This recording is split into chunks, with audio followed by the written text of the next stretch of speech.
We're on. We're on. Call to order.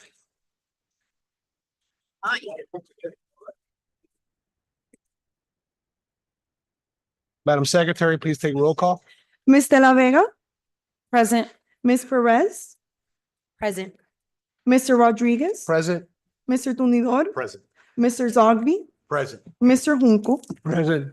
Mr. Vice President, you have enough members to conduct business. Thank you. And your vocation will be led by the city clerk. Lord, we ask for your continued blessing upon our city. We ask that you grant the members of this council wisdom and understanding in every decision they face. Amen. Thank you. Amen. And our pledge of allegiance will be led by De La Vega. Pledge allegiance to the flag of the United States of America and to the republic for which it stands, one nation under God, indivisible, with liberty and justice for all.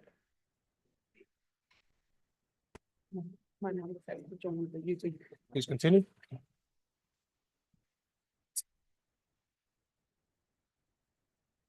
The meeting guidelines. The following guidelines have been established by the city council. All lobbyists must register with the city clerk.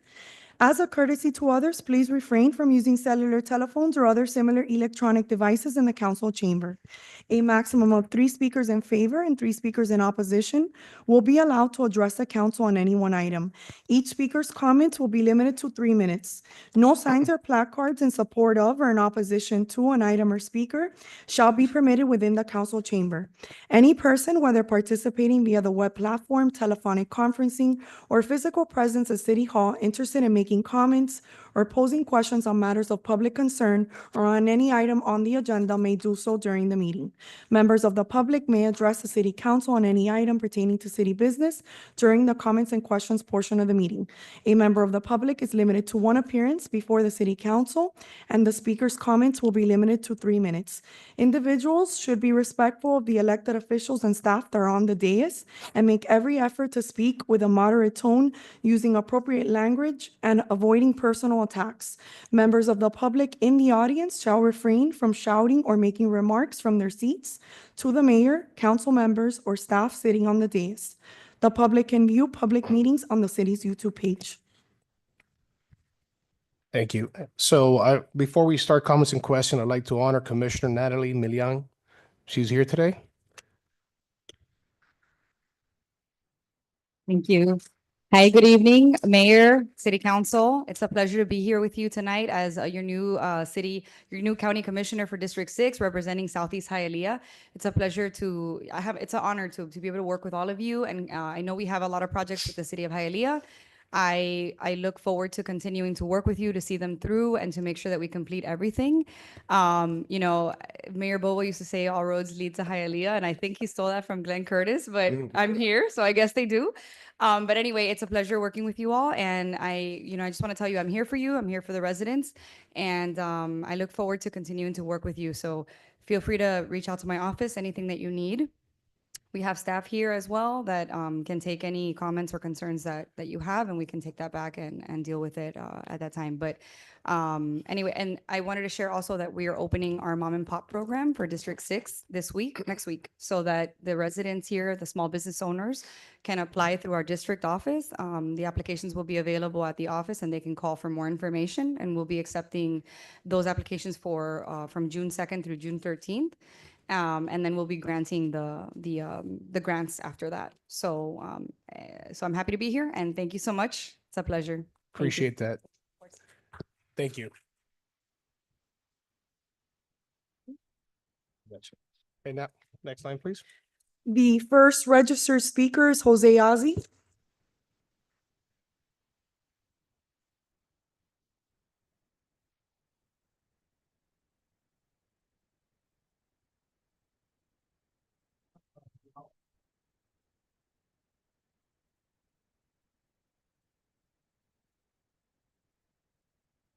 Maria, go ahead and pass on while you're. Oh.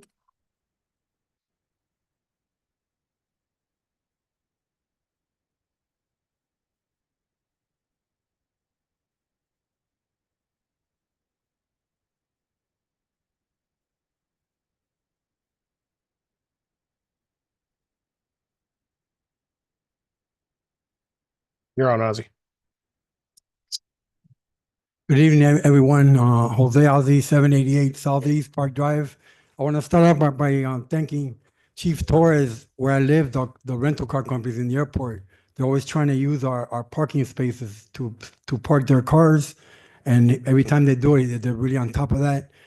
And I want to thank the sergeants in our area because we have a lot of young officers, but the sergeants give good training, good guidance to the young officers because where I live on Lejeune Okeechobee, right behind those motels that are like seedy. And people think, our neighborhood's a little sketchy, but I live with my mom, I'm out of town a lot. She's walking the neighborhood day and night. I don't really worry because they have that on lockdown. So they got to be recognized. I think that's the hardest area in Hialeah, and the police department does a very good job. I passed out this handout. I was very pleased to hear, Mayor, that you're going to work and bring back programs where our former mayor were just kept gaslighting us. We have the best program. We have the best program. I just want to mention some of the program which we've completely eliminated from all our parks. And I want to remind you that police, fire, parks and recreation are for tax dollars, right? Tax dollars pay for it. And when we privatized all of our parks, what we did was we got rid of all these programs. I just want to highlight some of the programs we got rid of. So right now, you're all aware we have no programs in our local parks. We got rid of boys flag football, boys soccer, boys basketball in the 6 and 9 age group, 10 and 12 age group, 13 and 14 age group, 15 and 17 age group. We got rid of all girls sports program in soccer, softball, basketball, and cheerleading in our local parks. We had those girls programs in the 6 to 12 age group and 13 to 17 age group. Now girls must play in boys sports. And most parents in Hialeah they don't go for that, boys playing in girls sports. But in Hialeah, unfortunately, they're forced, our girls are forced to do that. We've eliminated all arts and craft programs, special events, field trips. So Mayor, you said you're going to bring back programs, and our tax dollars do pay for it, even though you're all aware that our parks are being used by non-residents, especially Doral. They pretty much have couple of our parks on lockdown. Mayor, which specific programs are you going to bring back so the people that pay taxes have programs? It's just different parks in general, and you're gonna waste your 3 minutes waiting for me to respond to you. No, because you said you were working on bringing Yes, back. I am working with Willie. We're working on bringing back different programs to the city. But can you name one in general?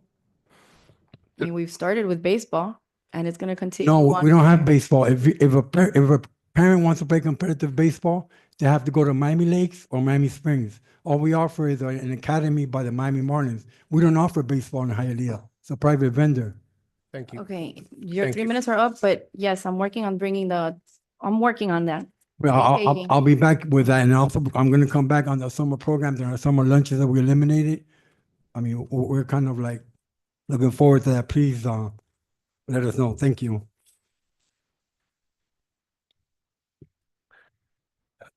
So, through the chair, well, I'm the chair, right? Gian, can you please bring us up to date with the basketball program that you have, please? And I think it's 95% of Hialeah residents, please. Thank you, Gian. All right, good afternoon, Gian Barzaga, 900 East 56th Street, Parks and Recreation Supervisor. So our basketball league right now has about 472 kids registered. We're probably about a 95% resident rate. I could give you those exact numbers if you need them, but we open registration at all parks. We're the most affordable league in the Tri-County area for recreational basketball. Most cities don't do recreational basketball. We're one of the few that still does. We've had great success over the past 3 years. We've rebuilt it. When we took over after COVID, there was gaps in our programming. We've brought all of our programming back. Registration, you could go and register for $65. That includes uniforms, transportation to and from the games. And that also gives you 12 games plus playoffs. Thank you. Just this past weekend, we played our first recreational flag football season. We just had our championships on Saturday at Mailander Stadium. We had 9 park teams registered and 4 different age divisions, compiling a total of 192 kids registered. And that was at a 95% resident rate as well. That program was, again, set fee of $65. So $65 include uniforms, flag football sets for flags that the kids could keep, and transportation to and from the games. So that's where we're at now with programming. We also have our Marlins baseball program, which is unheard of to be able to provide professional league instruction for only $65, including uniforms, travel too. There's 2 seasons, right? So we wanted to focus on instructional because we have lost the ways of having instructional baseball. So there is a first half of the season that is just instructional for the kids, but in the second half of the season, they play games. We play games against the city of Doral, city of Miami Springs, as well as local teams within the parks with a scrimmage. And now in the summer, we have 32 teams, don't quote me on that number, as we're still open for registration for RBI, which is a completely free program with the Marlins that allows for high school kids to register for softball, compete all throughout the summer, as well as baseball from freshmen up to seniors. And they play completely free. Uniforms are provided, and if they need equipment, the Marlins give them a grant for a glove and a bat. Thank you. Appreciate that. Thank you. And Michael, if you don't mind. If I may through the chair, Yes. Gian, if I may through the chair. Sorry about that. I think the argument that Jose Ozzie is making is that he's saying that it's a private company that's running the programs, okay? So I just want to run some questions for you. Yes. The basketball, soccer, and flag football summer program that we have, I believe it's like $50 a week from like 8 to 6. That would be our sports camp. They get lunch, Yes. they get a uniform, Yes, ma'am. so that no child is going hungry. No, under so that speculation. without the $50 fee, Really quick. go ahead. That is run by who? City of Hialeah staff. Okay, and that runs from June to July, correct? June through August. All right, how about the tiny girls league that's gonna run from August to January, that I believe it's like $45 with a uniform included? Who runs that? That's City of Hialeah staff. Okay, the cheer that we have also, I think that runs from August to May, it's $45 included. Who runs that? City of Hialeah staff. Okay, so currently, who is running the programs that Jose Ozzie is arguing is our flag football, correct? Which is run by the Hialeah Hurricanes? So our flag football, just to be exact, we collaborate with the Hialeah Hurricanes just because we've been able to bring back the tackle football aspect. But all they do is collaborate with us to provide us volunteer coaches and a higher level of a product. But we still remain that fee of $65 with the uniforms being included. Okay, thank you, sir.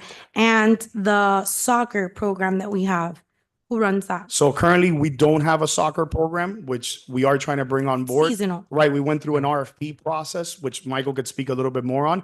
But what we're doing with that program is all the providers that won that bid will be required to bring a recreational league that will work with City of Hialeah staff, and that league will be capped at $65, making it affordable for all of our residents. The tiny soccer league that just finished, who ran that? Start Smart, that's all ran by City of Hialeah staff. How much was that? That is, we're actually going to do it for free this upcoming year because we have a sponsorship from FPNL. So we'll be able to do the next 2 sessions for free, but it's never cost more than $35. With a uniform, with a trophy, with an end of the year party? Yes, correct? ma'am. All right. Are any of the children that are going to be visiting our parks, whether it's through recreation, through sports, are any of them not going to be offered lunch or snack? Absolutely not. So we have 14 locations that are registered feeding sites. Some are just snacks, some are hot lunch. For hot lunches, we have 8 locations, which will be open from 7 a.m. till 9 p.m., offering a hot lunch, same quality of lunch they would get at school, and a snack at 3 p.m. Thank you, sir. Thank you. Michael, it is summer. Can you please tell us about Aquatics, what's going on in that world as far as everything we got going on there, please? So Michael Festa, Parks and Recreation, 900 East 56th Street. So for the summer, we're going to have Mylander open, which is open 6 days out of the week. At McDonald, we're looking to open up to 5 days a week from 12:30 to 6:30. This includes Saturdays and Sundays. We're working on bringing Bucky Dent back online, which hasn't really fully open since before COVID. So you're looking at 2019.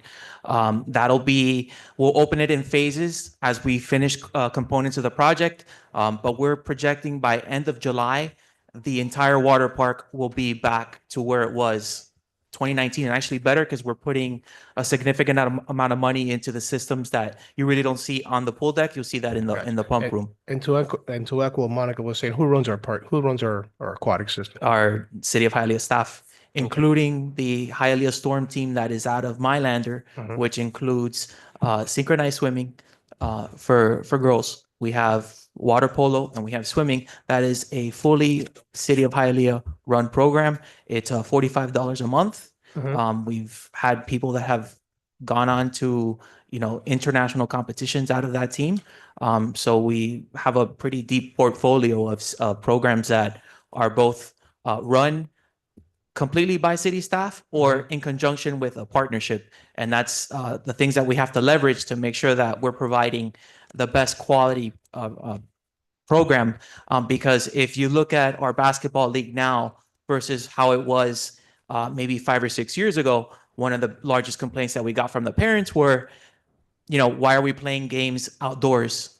Might have been okay 30 years ago, but the expectation now is we want to play indoors. We want officials that know the rules. One of the things that we've found that we've had to adjust is a lot of the kids that come to work for the Parks Department, because of the varied interests there are now, they're not all into sports. So you would have them officiate, and the parents and the players were not happy because they weren't basketball people, right? So we've supplemented our staff with some contractors that come in and do the officiating. The quality has gone up, and we're at the point where high school coaches are coming to recruit students at our parks again, because they told us flat out the product that was being offered was quite frankly, it was a joke. Gotcha. And that's why we brought in the Marlins. That's why we brought in the soccer academies that were at the parks to create a product that's not just, providing soccer. We want to provide the best soccer. We want to provide the best baseball, but at the price point that we know works in Hialeah. Gotcha. And through the aquat, are we fully staffed with our lifeguards right now? I know that Douglas was with the team in the aquatics were leading that charge. Is that already full already as far as We will be second week of June is my understanding. Okay. I think there were 95% capacity. Excuse me. Yes. I feel right on that. Okay. Yes. And that's been 2 years. Okay. Yes, the last Alright. 2 years we've been able to fill the roster Gotcha. for Okay. lifeguards, which is going to allow us to potentially, most likely extend hours at McDonald and at Bucky Dent. So you would have an aquatic facility open in the city 7 days a week throughout the duration of the summer. Okay. Thank you. Appreciate that. Thank you. Thanks. Carolina Alvarado. Yeah, I want to make a point of order. We only offer our sports in one park. My argument was that we offered it at all 15 parks, not just one park. And I was hoping when Mayor left, this gaslighting would end. I hope in the future we have more honesty from you, and you realize programs only offered in one park, like the sports program in the summer, it's only available in one park. We need our taxpayers to get their programs back. And I appreciate you letting me speak for a second time. Carolina Alvarado.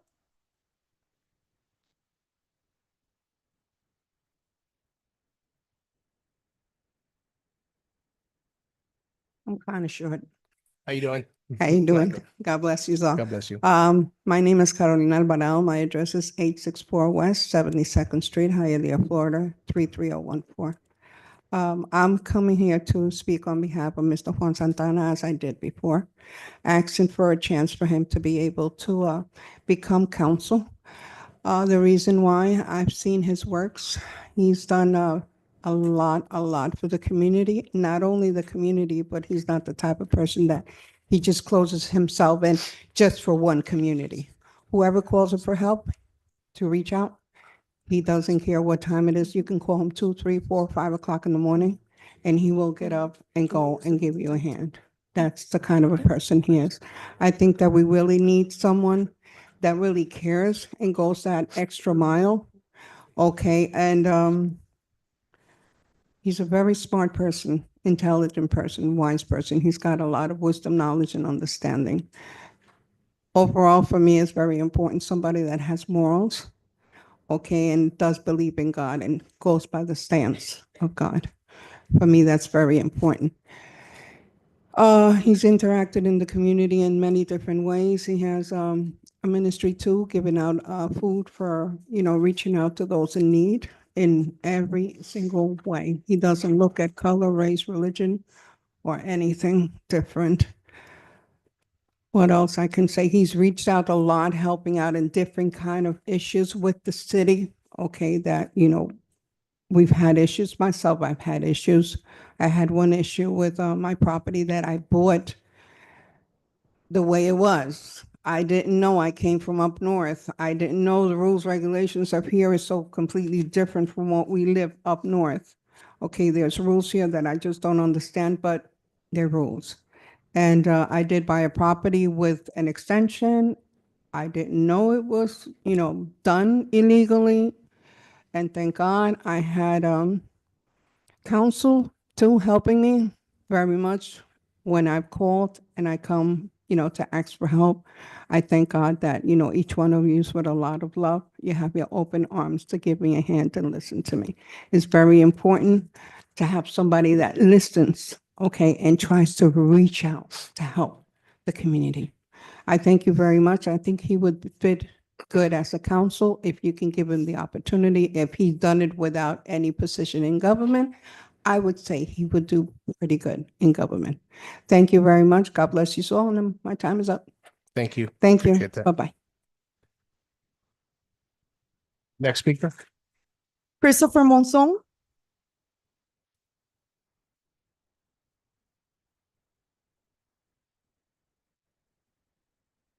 My name is Christopher Monsong. I reside at 7540 West 20th Avenue, Hialeah, Florida, zip code 33016.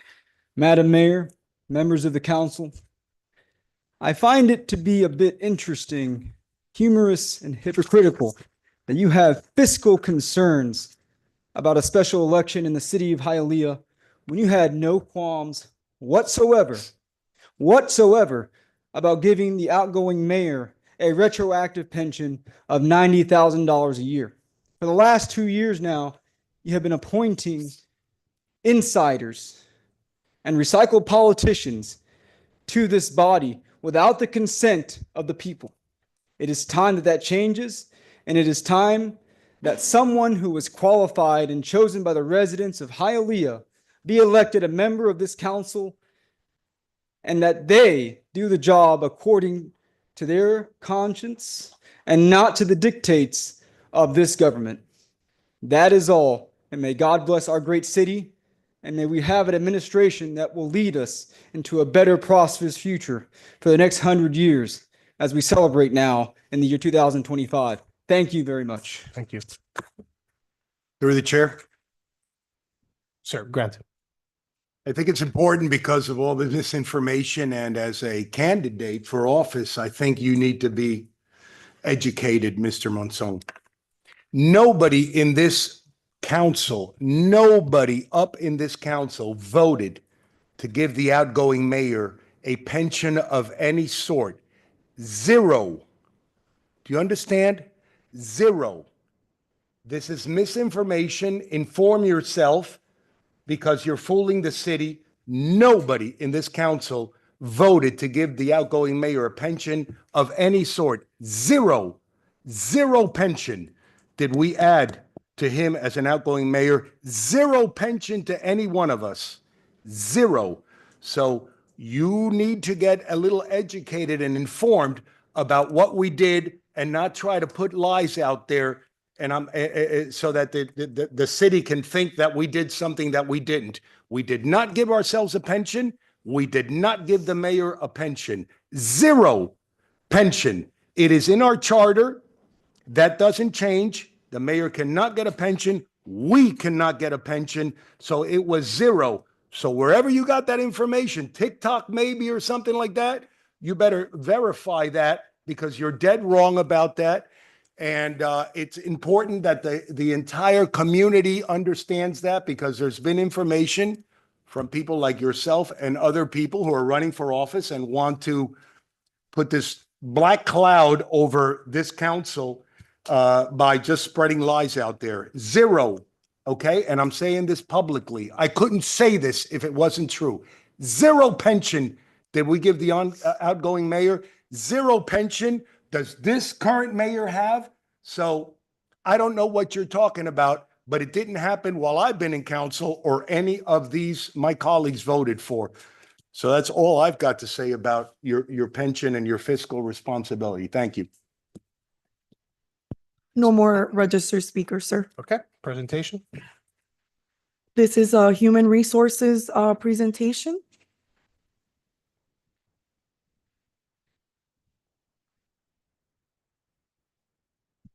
Good evening, Elisa Jaramillo Velez, the HR Director, and I will turn it over to the mayor to recognize another milestone by our employees. We're going to recognize 25 years of service to our Thank you, city. appreciate that. Thank you.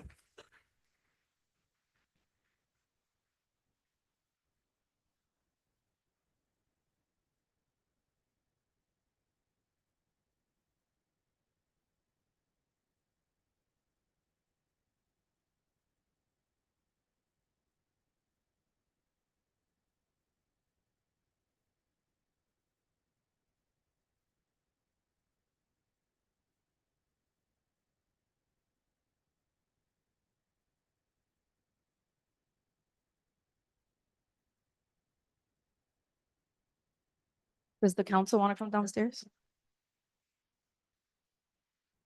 Well, I would like to congratulate all of you that are getting, I mean, you've had 25 years of service to the city of Hialeah, and I would also like to thank you for the hard work, because to be here 25 years, that means you're doing something right. The first person that I'm going to call up, he's not here, is Osvaldo Sardina. The second person is Rolando Rios.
John Eric Rojas is not here. He had an emergency, but I just want to say their names so that everybody knows and we recognize them.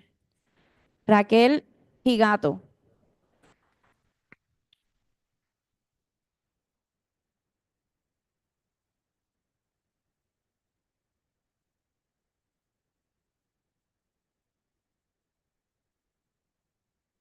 She's an executive assistant to the police chief.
Next is also from the police department, technician supervisor, Aileen de Jesus.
Now we have a librarian aide, Aldi Machado.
Public Works Department, a utility man, Carlos Rodriguez, which I think is not here. Is he here? Oh, he's here. Okay.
From Solid Waste Superintendent, Jasmani Diaz, which is not here today.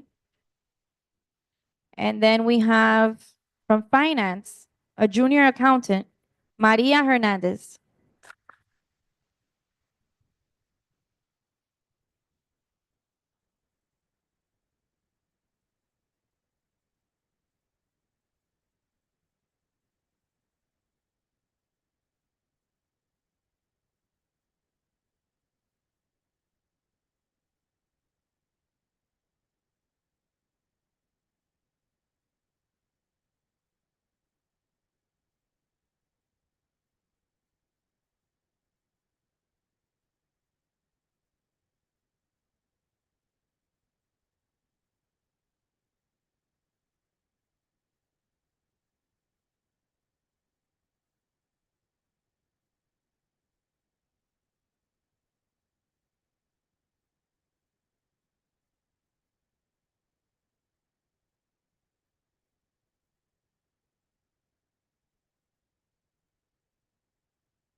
The last one is from the Streets Department, Roadway Construction Supervisor, Augusto Morales, but he's not here.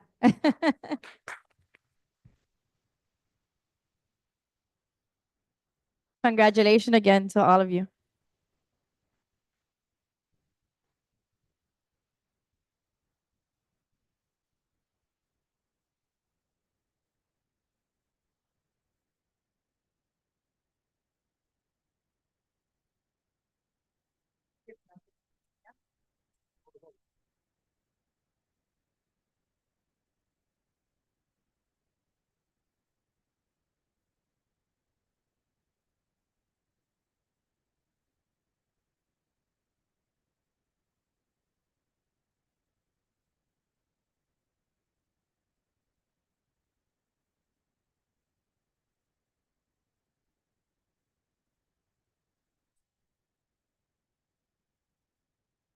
Okay. Madam Clerk, please read the next line.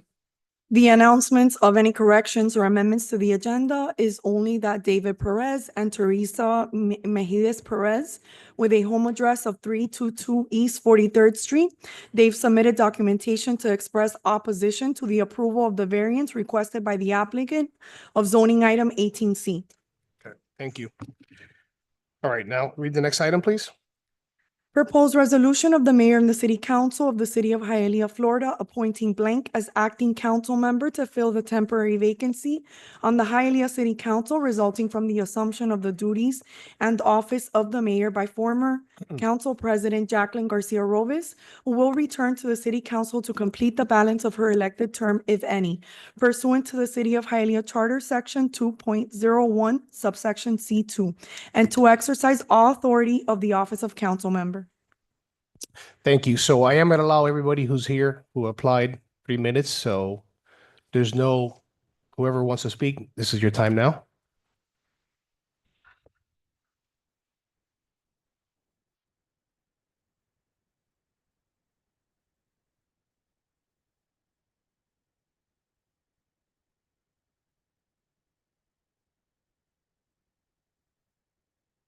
I'm sorry about that. The phone just does it by itself. Juan Santana, 5601 West 10th Avenue. That way you guys know the people can't get into Zoom. That way you know, Chairman. Okay. I don't know if there's technical issues. People can't see it from Zoom and they can't come in and also comment. So, guys, I know many of you know me for many, many years. And, you know, you already heard a good friend of mine, Carolina, come up and speak on my behalf as well. Let's make a decision today and let's make sure we're able to pick someone today, because to make this go and spend unnecessary tax dollars for a special election doesn't really make any sense. Don't get me wrong, it was very entertaining the last council meeting, but you know, let's do the right thing by the residents and let's pick someone today. And if that's me, great. If it's not, I'm fine. I'm still going to be here battling it out, making sure I represent my community, not only here in Hialeah, but all over the county. Okay, thank you. Thank you, Juan.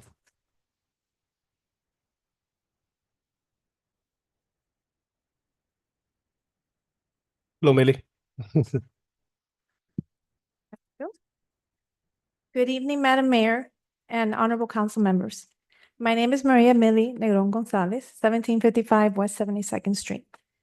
I've always been an active volunteer. I'm currently on the Veterans Board in Hialeah, and I'm also on the Elderly Affairs in Miami Lakes and on my child's PTSA school board. So I never planned to run for office. As all of you know, I spoke and called and let every single one of you know.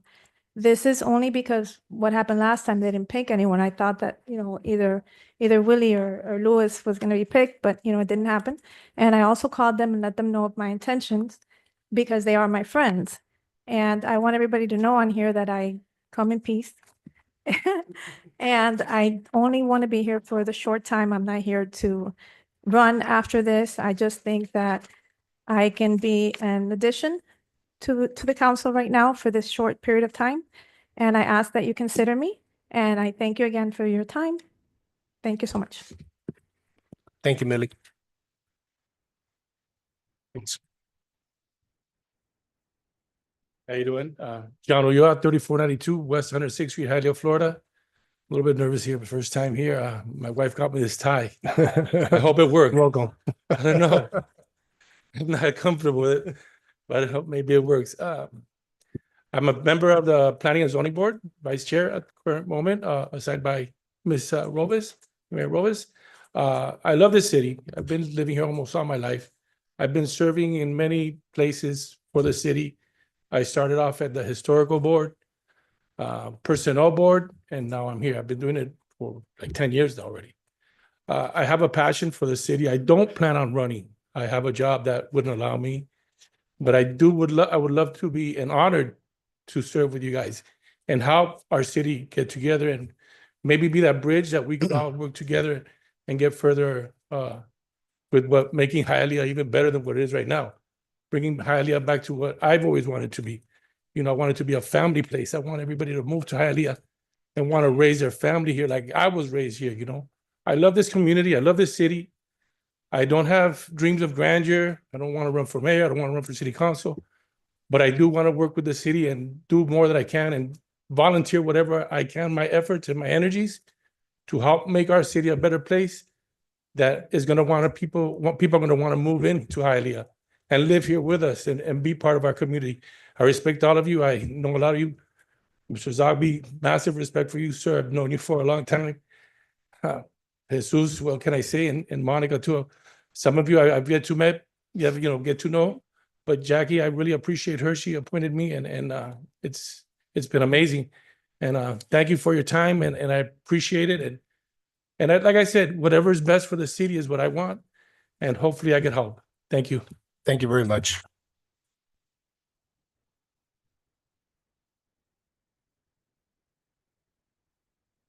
Alejandra Cortina, 1750 West 46th Street, Hialeah, Florida 33012. Good evening, everybody. It's a pleasure for me to be standing here and speaking to all of you. My parents came to Hialeah in 1992, and through a small business, they were able to provide myself and my brothers the American dream, the Hialeah dream, and build a future for us. It would be an honor for me to be able to contribute to the thriving future of the city and continue to uplift and uphold the values that make the city unique. What I bring to the table is my work ethics, my hard work, my dedication, my integrity. I'm also very involved in the community with the elderly through volunteer programs, and my love for service to the people that call Hialeah their home. So thank you so much. Thank you, Millie. Anybody else?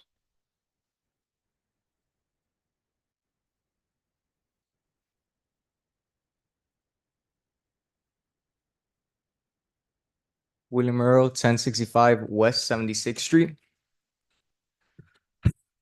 Good evening, Mayor Garcia Rose and council members. Thank you once again for allowing me to speak before you. At the last council meeting, while no final decision was made, I walked away with more clarity and conviction than ever.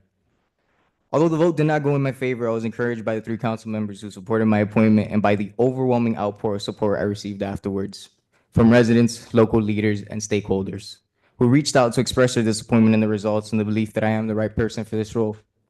I want to address what was said, that while I may be qualified, I lack life experience due to my age. I respectfully disagree.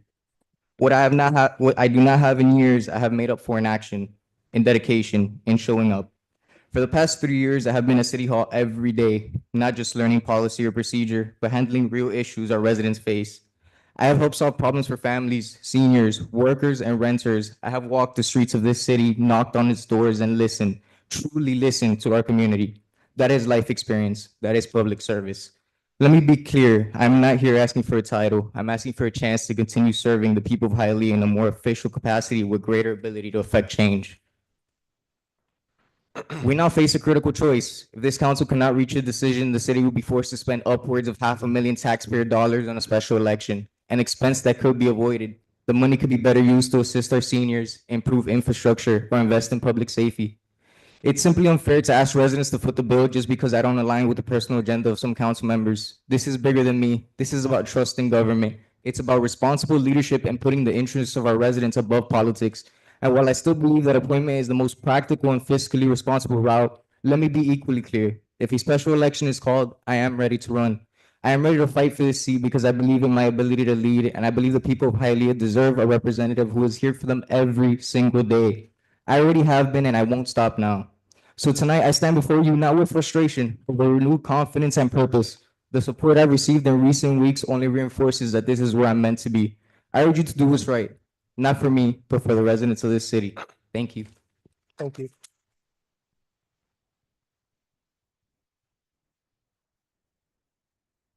Okay. Anybody else?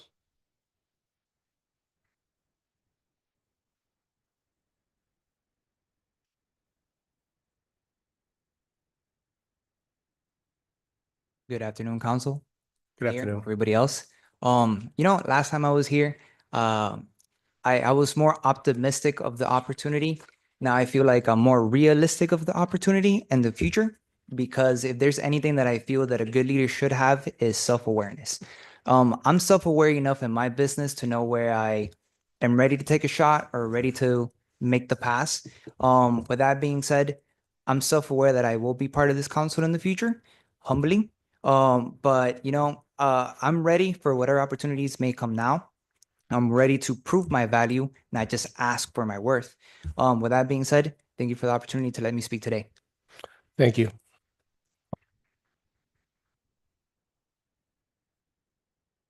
Anyone else? We're good? Okay. Motion, anyone? Through the chair. Granted. We need to clarify something once and for all, because too much, the narrative of, and I don't mean to point out, but we need to clarify this to anybody who mentioned it. The threat is, if we don't choose today, we are placing a tremendous financial burden on the city if we don't choose an appointment today. In other words, if we don't exercise our democratic process of agreeing or disagreeing, then something really bad is going to happen. If we don't agree on an appointee today, all the appointees who put in are excellent people, excellent people. But if we don't agree on somebody, and it's the democratic process to disagree, because people usually say, oh, your council for years and years and decades. I'm not saying this council is guilty of that, but the reputation was, you're all one big voting block. This is democracy. We're not one big voting block. We can agree to disagree. That being said, we need to clarify, because the misunderstanding is we will definitely have to spend $500,000 to hold a special election. Can we, as a council, if we cannot agree today, we need, Madam Mayor and Mr. City Attorney, we're going to need your response to this. We need to let the public know that none of us here in this council is as irresponsible as to push us into a situation where we're going to cost the city. We don't want to ever do that. Unnecessarily $500,000. All elections cost us money. The one we're going to have in November, a regularly scheduled, is going to cost us money to open 48 precincts and have them manned. But we need to know that we don't have to have an earlier election than that to fill a position that we may not agree upon right now. I'm not saying we're not going to agree, but we need to establish that, because that's the 800-pound gorilla in the room. If we don't come to a decision, it's like this horrible storm is going to come where we're costing the taxpayers, which we don't want to cost them an additional dollar. So we need to clarify that now. Can we, as a council, if we don't agree on an appointee today, can we have the primary election on our regularly scheduled date of November 4th, followed by, if there's no clear winner, by the general election 2 weeks beyond that, just like we would with all the other offices that are up for grabs now, mayor and council seat. So we need to know that answer now, because that will help us navigate this decision. With your permission, Madam Mayor, can I ask the city attorney? Raphael, can you clarify that, please, sir? Florida statute 100-3605 provides in a pertinent part that the governing body of a municipality may, by ordinance, change the dates of qualifying and for the election of members of the governing body of the municipality, and to provide for the orderly transition of the office resulting from such date changes. Recently, I believe it was reported in the local newspaper that another local city used the statute to change a date for whatever reasons they had. That being said, I have to be clear that elections in this county, not just because it's a home rule charter county, but because its state law is controlled by the supervisor of elections, and that office, that's a constitutional office. I can't speak for them, and they would need to approve any such change in Miami-Dade County. But can it happen? I mean, is it realistic to think that we do not have to have a different date than November 4th and then for primary? That's the question. Because I understand your answer, but that's the question. Can we, as a board, vote to have it on November 4th, a primary election for this one temporary seat, possibly temporary seat? Well, to reiterate what I said, but to be clear, Yeah. you can't do it by motion tonight or resolution or anything like that. You would need to have an ordinance. It would need to pass by majority vote, like all ordinances, through 2 readings. And again, what I want to just caution you is that, yes, that's state law, and state law says you can do that. But in this county, the elections office controls the dates. And I believe that you need their concurrence or consent. But we can, okay, I understand that. But that's one option. We can, as a body, 2 readings, elect to have, ask for the election on November 4th for this special election. It would be on the same ballot. We can do that. We can give that a try, right? Councilmember Zogby, if I may. Yes, So, ma'am. Please, thank you. The clerk's office requested from the elections department, what is the soonest that they can host an election for us? The soonest is October 7th. They cannot have a general election if we require a runoff 2 weeks later. It would have to be with 4 to 5 weeks in between. Therefore, you would have a special primary on October 7th, and 4 to 5 weeks later, you would have the runoff. That's what they can accommodate. They can accommodate that. Yes. Can we choose to wait till November 4th for the primary election? We would need their permission. I don't see why not, because Right. we already have an election, but I Right. can't speak for. I mean, they can't make us in my understanding, the charter says we have to, but we don't have to abide by their calendar at the earliest time. We can still No, choose to do it November. because they're running the election for Right. us. It's their equipment, it's their staff. We need to have their consent.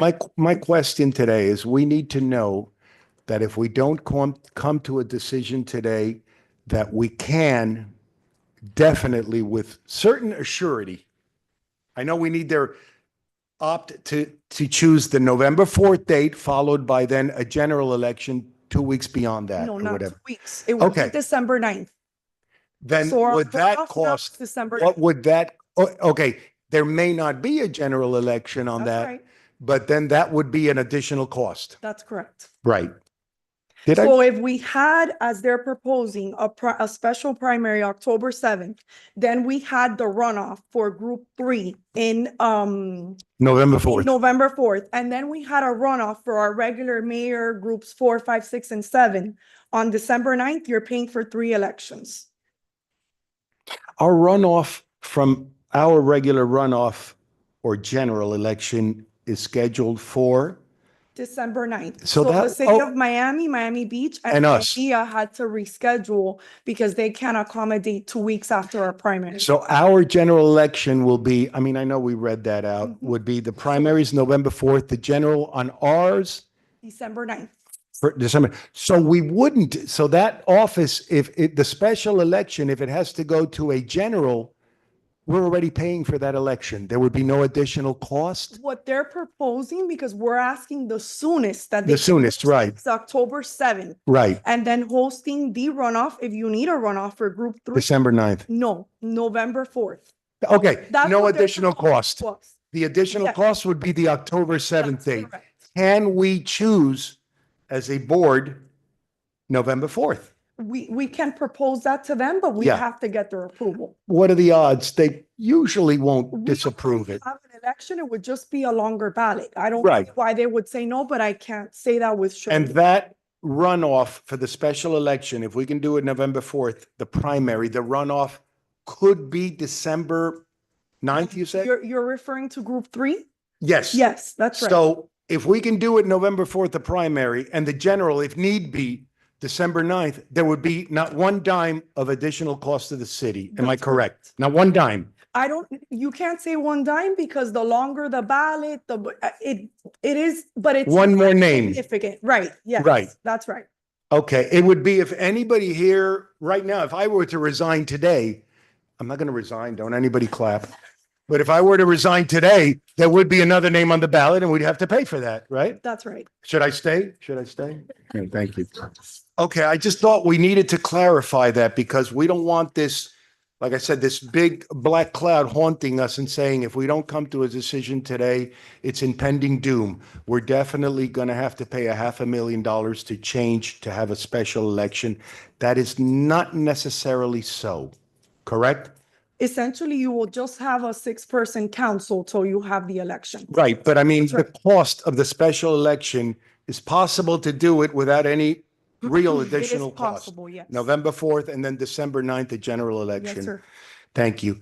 That's all I want. Thank you for letting me interject. I'm not making a motion yet. Thank you. Thank If I may, through the chair, Yes. help me understand this though. The seat that is up is Jacqueline Garcia Rose, right? Okay. So if we elect someone in that seat in November, she loses her seat. She can't come back. If we appoint someone, then that person has a timeline, right? That they would have to leave by No, ma'am, January, you or have does she lose her timeline seat? regardless? Unless if you have a temporary vacancy and she comes back, the person is serving up until January 12th, which is the day she would return to her seat. If you're going under a permanent vacancy, then you would be electing someone till the end of her term. So this person would do a whole election campaign for her to come back in January. That's right. If it's a So they temporary would serve vacancy, that's two right. meetings because we're off That's in right. Christmas. They would get elected by November. So they'd come to two meetings. That's right. That's it. Mhm. So to do that for two meetings, I mean, I don't even know why we're having that conversation. Unless you what? I'm sorry? But I mean, that's what we're all asking, because you haven't said it yet. So that's why I'm asking this question out loud. Because you haven't said what you're doing. So I have to be able to ask. And then that's a big question because by the time you make that decision today, we have to make that decision on what if you run and then that person's going to serve two meetings. So by now, it would be nice if we had an answer from you because if not, it goes to elections. So I don't know, it puts everybody, I guess, in uncertainty, which you're able to make your decision when you want, but it's a big decision as a city and as a council to then say we're going to have an election for someone that's going to be here for 2 days. So it puts everybody, that big what if is a big deal today, I don't have to decide today. No, you don't. And regardless. But the city has to make a decision today. But if I decide to run, my seat would be open for election for my remaining term. If I don't, then it's only till January. It's two meetings to spend this kind of money and to put If someone there. If it goes to special election, if not, the person's gonna be there till November regardless, unless they decide that they're gonna run. No, till If I run. January, till January. So, okay, to January, if I don't run. If I decide that I'm gonna run, it would be till now November unless they decide to run, if they run or not.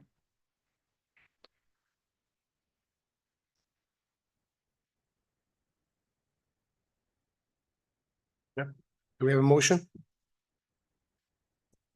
Through the chair. Yes, sir.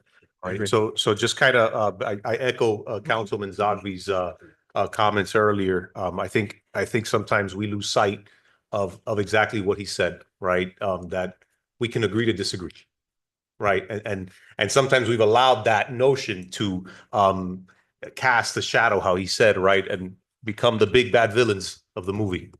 And so I want to make sure we don't go down that path again that we went on last meeting. So I guess we're just having an open discussion. Has anything changed from the last meeting to now? Because if not, we don't waste time and we move forward with the special election. Thank you for being clear. Through the chair, Yes. that's a valid question, sir. Yeah. It really is a valid question. My answer to that, and it deserves an answer, and I guess it'll be added with a motion. Out of respect, the mayor's desires, we can't discuss that amongst ourselves, how we're going to decide on an item. This is an item. This is an item we're deciding on a interim council person. It is the mayor's seat. It is the mayor's seat that will be temporarily filled. She has expressed her desires to me about a very, very qualified candidate. They're all qualified. I pledged to her that I would support her on this because I really like him too, as well. When I say too, I mean as well as a candidate. So my motion today doesn't change in response to that, and it's still for Willie Marrero, my motion. Can I have a second? Sorry, sir? Can I Do we have a second? Oh, okay. Mr. Chair, You have a you first. have a motion and a second. Can you Are have you a going to make a comment? second? No, I would like to make a comment now. You have a motion No, and a second? we don't have a second yet. Oh, okay. I'm sorry. You don't have a second. No. Can I make a comment? Can I say? You would have to hand the gavel order. Chair, can I make a comment? Yes, sir. One thing that hasn't been talked about it is on our side, I'm not willing to wait 6 months to have a full council. Construction loans cost money. Interest costs money. And as a businessman, I don't want to be stuck on a 3-3 possibility on a project down the line for 6 months. It's not fair to us. And I'm not talking as a full citizen. I'm talking as a capitalist about my pocket. And that is something that you should all consider, that you don't want to have it 3-3 in every project coming down the pipeline getting tabled. It's not fair for us because somebody cannot agree to disagree. Thank you. That's all. That is highly unlikely, though, through the chair. That is not necessarily the rule if we don't choose. It's not going to be divided in every zoning item. Just needed to say that. Yeah, thank you. Sorry. No, I could pass it as well. I'm gonna pass it as obvious. I can make a second. I like it. Yeah. Thank you. Second. Mr. Junco, Yes. Ms. De La Vega, I'm just gonna make a comment. And I'm sorry we have to go through this again, but Willie and I appreciate you putting your name in and for everything that you've done. But my thoughts don't change from 2 weeks ago. And so I'm gonna stick to that, you know, for everything that I said in last meeting. So unfortunately, I'm a no. Ms. Perez, No, Ms. Perez, no. Mr. Rodriguez, Yes. Mr. Tumidor, No. Mr. Zogby. Yes. Motion fails at the pleasure of the council.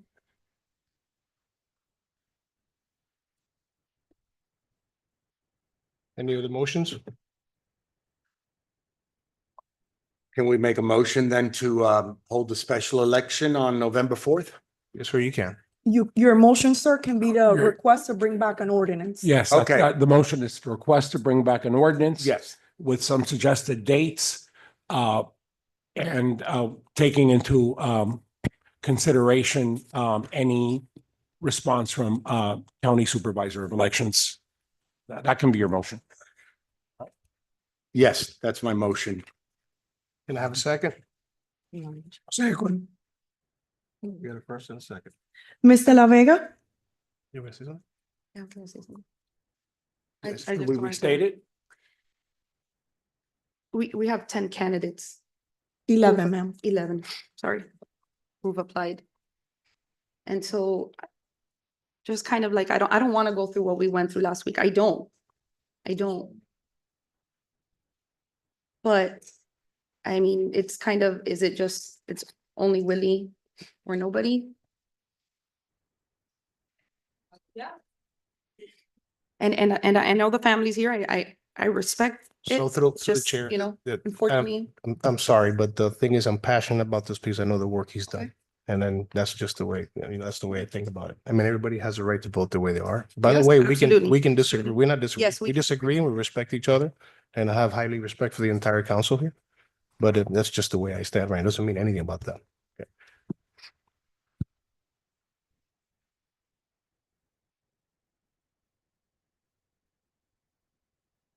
Ma'am, your vote, please, for Mr. Zogby's motion.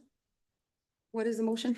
The motion is to request to bring back an ordinance calling for a special election subject to the consent of the supervisor of elections of Miami-Dade County. For November 4th, right? We're going to request November 4th, but it'll be whatever dates the election officer. We're going to request, we cannot mandate, Councilman Zogby. We cannot mandate, okay?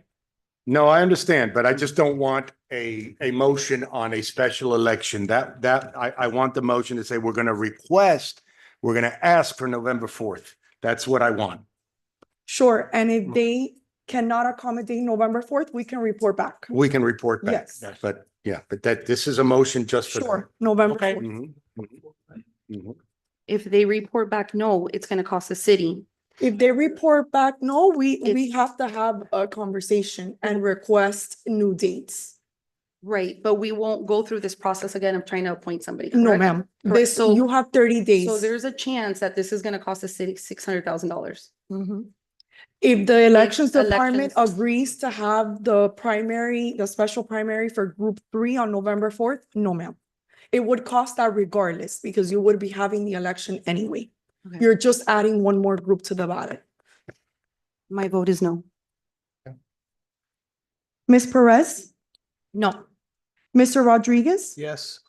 Mr. Tunidor, Through the chair. So, Yes, sir. I'm sorry, just to be clear here. So if this doesn't go through, what happens?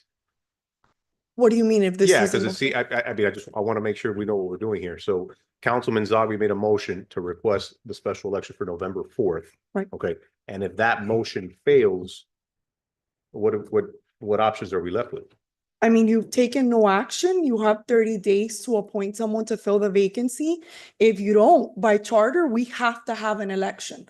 So the administration can propose a date and we can go ahead and get the approval from the elections department. All right, and then just to echo what he said, though, we're gonna proffer November 4th. That is correct. That's the motion. We're going to, what I meant to say was, and just to be clear, we will put in November 4th, but it's subject to, I just want the council to be clear, it's subject to the concurrence of county elections. Yeah.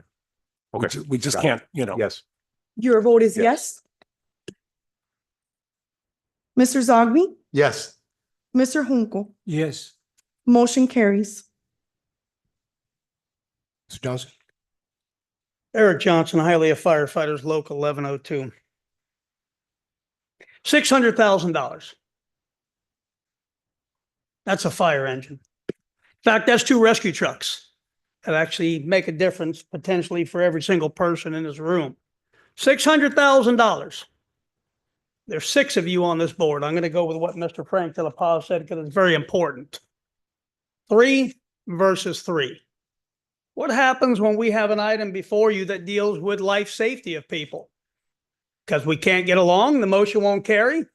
God forbid the police officers need emergency stuff that won't carry. Yes, it's highly unlikely, Mr. Zogby. It's very unlikely. But there's always that possibility. No, there's not. There's always that possibility. There's nothing finite and there's nothing definite. And you lived in that world for 25 years as a cop and I lived as a fireman. We know. Nope. But at the same time, think back on Hialeah's history. Since 1925, have we had a time like we just faced in the last 2 meetings? No, absolutely not. You have 10, 13 candidates that are willing to serve on a temporary basis to serve this community. Many of them have said, look, we're not interested in running for mayor. We're interested in helping our community on a short-term basis to fill in that seat. Not about taking sides, it's about serving unselfishly. The same thing we do as first responders. We don't get a chance to meet your family or know anything about you. We just serve without politics involved. And honestly speaking, I might piss a lot of people off today, but I am very, very disappointed. Very disappointed. If I got 10 to choose from, and I got one side, shockingly, saying I only want this one, then we got to come to a resolution. Okay, we got to figure this out. This isn't a game. This is people dollars. 600 grand is 2 rescue trucks. That's a lot of lives we can save. I'm going to ask you to reconsider your motion.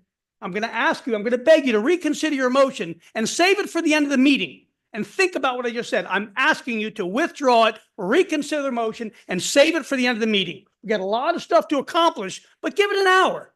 Maybe we'll come to a resolution. Let's think about this. Never in a history has this happened in Hialeah. Through the chair. I don't know. I can't date myself back to 1925, but we have to, this conversation is continuing, and we just clarified this. We agreed that shouldn't cost the city any money.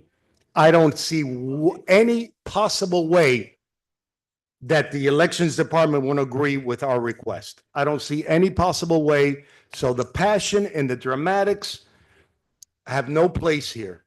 Have no place here. I am a resident. I am a resident of this city. I am a pensioner and a resident. So that money will come, not out of your pocket, out of my pocket. It'll come. And when rescue is called, and we have the best rescue. And one time you came to my house and you were fantastic, Slick. No doubt. But when rescue is called, if there's one truck less, if that interests me more than anybody who doesn't live in the city, because I live here. So we are aware of that. And the fact that we have all exercised our democratic right and process. Yes, we couldn't come to an agreement. But none of us want to plunge the city into an additional cost now it's 600,000. It was 490 something thousand. And that we hope never to have to pay. Now it's 600,000. I guess that's how quickly inflation is growing. But For the record, the exact amount we were quoted for October 7th is $479,326. okay. So, like I said, we are all interested here in saving the city that money and not having to have them spend the money. So it's not going to cost us a fire truck. It's not going to cost us that. And we all took this vote confidently that we're not going to plunge the city into an unnecessary expense, because that'll come out of my taxes, because I live here and I pay the taxes that will pay for that election and pays for that fire truck and pays for those police cars and pays for everything, just like anybody else who lives here. So thank you. I'd just like to add, what of the other candidates? It's an insult to them and to democracy. Who's the other candidate? This man asking for permission to speak? No. We have already. Okay. So we already have the motion to. I think we're done, right? Yeah, the item, the motion passed. That's right. Gotcha. Okay. Through the Please. chair, Yes, sir. just Yes, one Councilman. last comment. I just to respond to Mr. Johnson. Mr. Johnson, this is the path that we would have to take when we've already gone over every other option, right? I think if you can recall what happened in the last meeting, we literally went through every single candidate on that list, right?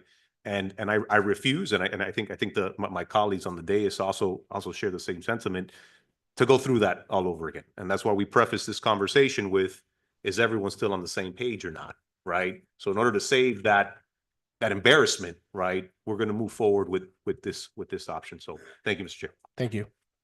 Next line, please. Election by the city council of one of its members as council president pursuant to section 3.01 subsection C of the charter of the city of Hialeah. Okay, what I can tell you about this is there is no out here. There is no default to an election, a special election, or all these other permutations and iterations we're talking about. You must elect the council president. Okay? It's a duty. It's a mandatory duty. Okay, and there's no fallback position to anything else. So even if it takes 7 votes or whatever it takes, you need to find it in yourselves to take that decision tonight. Thank you. Thank you. Through the chair. Through the chair. Is somebody going to jail tonight if we don't pick a president? Am I going to go to jail tonight because that's a very assertive statement Mr. Attorney just made. Unless somebody's going to go to jail tonight or I'm going to be sued or I don't know what the punishment will be. No, the human factor is something could happen otherwise than what the charter says. It's still a democratic process. So to say so affirmatively that it has to be done today, well, what if it isn't? Am I not going home tonight? Are all of my colleagues not going home tonight? So that No, cannot be the answer. I'm not the charter or elections police, but what I'm saying is that the charter provides no fallback position for anything else. Well, but there has to be a And fallback. yes, Yes, there isn't there is. one. There Well, isn't one. that Okay? it can't be, then I'm going to jail tonight. Then we're all going to jail There tonight isn't if we don't choose something. So it uses mandatory language, shall, which is a word of Yes. command. Yeah. There's no default to anything else. The president runs your meetings and acts as the chair of the council. So I've just repeated to you what's in the chart. Well, I that's think that's unacceptable. my job, sir. Unacceptable. Okay, do we have a motion? I mean, through the chair, Yes, sir. I'm sorry, Mr. City Attorney, I just, I don't want to go to jail tonight, right? And so I just want to be clear, right? Because I understand that the charter says you shall, appoint a council president, but does it describe a timeline or the logistics or the operations of that particular action? Because if it doesn't, then that means it's silent, right? And shouldn't just the body act then accordingly? So what all the charter says is that it's at the first meeting in November, but of course we had intervening circumstances which caused the vacancy. So, what the charter does say, no, I'm not suggesting anybody goes to jail, but it's just, there's no fallback position for that particular situation there. So what it does say, if that's what you're asking, is that the president shall preside at the meetings of the city council, and in his or her absence, the vice president shall preside. So even though you haven't asked me, it would be by default the vice president acting as the council president. But I would think that just for because of what the charter says, that the council would want to act. Okay. All right. So I guess let's just take a stab. I move to make our vice president chairman. Get a motion? Can we do that motion now? If so, I'll second it. Can we make that motion now, Madam Clerk? Yes, we have a motion by Yes, Mr. yes, Tumidor second, and a second by Mr. Zogby to nominate Councilmember Rodriguez as president of the council. Ms. Perez? Yes. Mr. Rodriguez? Yes. Mr. Tumidor? Yes. Mr. Zogby? Yes. Mr. Junco? Yes. Ms. De La Vega? Yes. Motion carries. The item is approved. Thank you. We agree.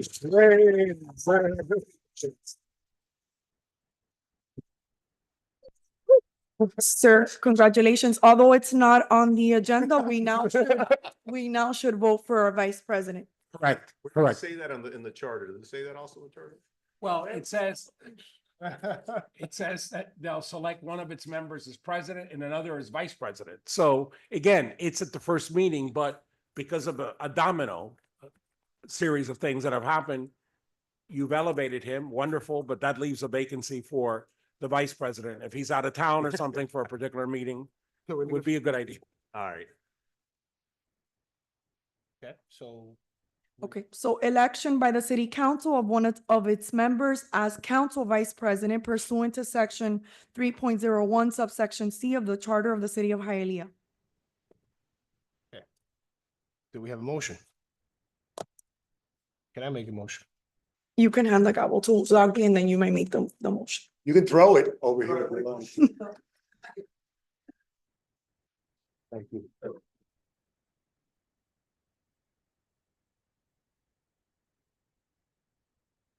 I motion for Carl Zogby. Could I have one? Second. There you go.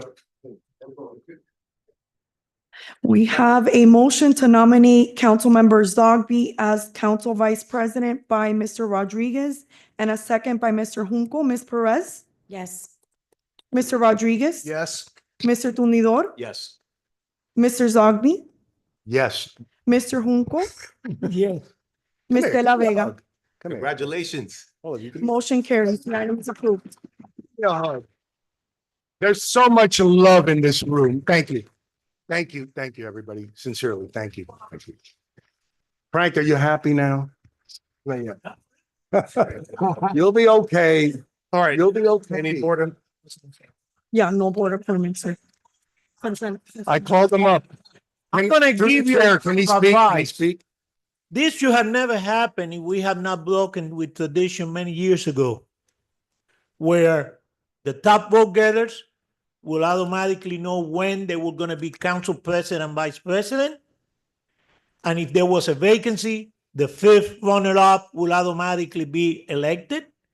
But since we broke traditions because of politics, we are in the position that we are now. Maybe we should consider going back to what was tradition and make it into ordinance, into law, so we don't have this in the future. Because the system for over 50 years worked very well. We may not have liked Dale Bennett as mayor, we elected somebody else. We may not have liked Julio Martinez as mayor, we got an election. But then there was a established process, so this would not happen. And politics was out of it. But then again, we broke tradition. So, thank you, appreciate that. Well, I do want to make a comment, and for anybody who's worried, the council respect each other. Each one of these council members really care about the city, and I can tell you that I doubt we're gonna get into any type of 911 situation like this. There's a little bit of politics behind it, whatever, not politics, whatever your decision, but I highly respect my colleagues here, and we have the right to make a vote. Okay, so just so you can know that, all right, we're not gonna not vote for a fire truck. Promise you, Mr. Johnson. There you are. Thank you, sir. That's it. Next line. Yes, please. sir. The consent agenda. Anybody, actually, okay, next line. I'm gonna be pulling item C, please.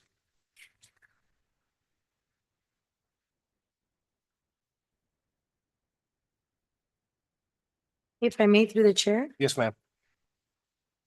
Oh, wait, no, you pulled it. You pulled. That pulled C? Yeah, okay. Yeah. No.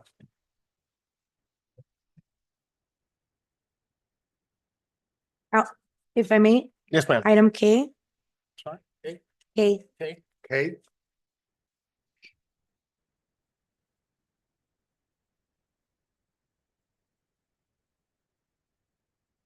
Anyone else? Can I have a motion?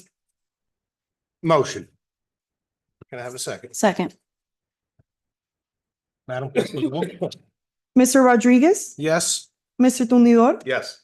Mr. Zogby, Yes. Mr. Junco, Yes. Ms. De La Vega, Yes. Ms. Perez. Yes. Motion carries. The consent agenda has passed except items C and K. Thank you. Item C, please, is, well, please read it. Sorry. Request permission to enter into an agreement with Councilman Hunker-Saker and Associates Incorporated for an aquatic assessment and study plan for the existing outdoor municipal swimming pools, Babcock Pool, Wright Pool, Bucky Dent Water Park, McDonald Water Park, Mylander Aquatic Center, Reed Pool, and Walker Pool in a total expense amount not to exceed $43,450. Amount which includes a 10% contingency to cover the costs of any unforeseen circumstances that may arise during the scope of the work. The funding for this expenditure is to be drawn against the general fund, professional services account number 001-3130-572-310. Thank you. Michael, please. I have questions about it. Can you tell me a little bit about it? What's the Okay, reason? so this item is to bring in a consultant to perform a capital improvement assessment of all the pools that the city owns, to develop a schedule of recommendations as far as priorities and develop cost estimates with that. Gotcha. Question for you. Did we have that done before when we did the when we did the whole park? I think it was like 3 years ago. Just question, was that part of the go forward plan? Yes, so Yeah. we didn't do anything at that point. We did what we could to open the facilities that we thought were close to operationally ready to go. This is a more comprehensive deep dive into some of the facilities that haven't been open since pre-COVID. Gotcha. Okay. So the pre-COVID ones, how many pools do we have right now that aren't open? I think it was 3 or Reed, Bright, and Walker. okay, 3. Gotcha. Okay. Do we have estimates there now as we speak? We have rough estimates, but these facilities are in some cases 60 years old. So they haven't been operational in, 7 years now.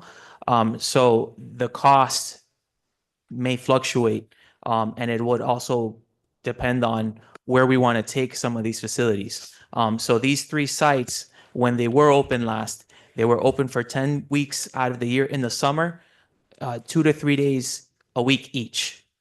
So what Councilman Hunsaker is going to develop is a cost of what would this cost to bring it to that state that we're only opening in the summer, and that's it for 2 to 3 days a week for 3 to 4 hours, or what would it cost to make it a year-round facility? Gotcha. Okay. And what would be the option if we don't use this right now? I wasn't ready for this item, to be honest with you. So I know the mayor had a conversation. I didn't understand it either too much. Is this necessary now as far as for your budget at the end of the year? Is that what looking at your proposal? For future capital budgets, Mhm. it would be needed so we can prioritize what is the biggest need in order. So the sites that are open now, Mylander, McDonald, and Bucky Dent, they've gotten certain levels of investment over the last, 10, 15 years. But we haven't taken that deep dive to say, do we prioritize this site over that site? Because we don't have a real cost to it. Got it. So I can tell you, like at Mylander, we're going to have to replace the liner in the pool within the next few years. But if Councilman Hunsaker comes in and says you can probably get 4 to 5 years out of it, prioritize McDonald because it is your major revenue site, Gotcha. and it hasn't received the same attention in that time, then it would allow us to make a more educated decision when it came to Got it. where to put in the finite dollars. So these recommendations also going to have the safety and the structure, everything behind if it's worth it or not, pretty much. Or Correct. not worth it. How much exactly is going to be? Correct. Okay. Yes. All right. I'm good. Motion? Second. Sorry, Sorry. a motion Sorry. in I'm the- sorry. I move and he seconds. Motion by Mr. Tunidor and second by Mr. Zogby. Mr. Tunidor? Yes. Mr. Zogby? Yes. Mr. Junco? Yes. Ms. De La Vega? Yes. Ms. Perez? Yes. Mr. Rodriguez? Yes. Motion carries. The item is approved. Next item, please.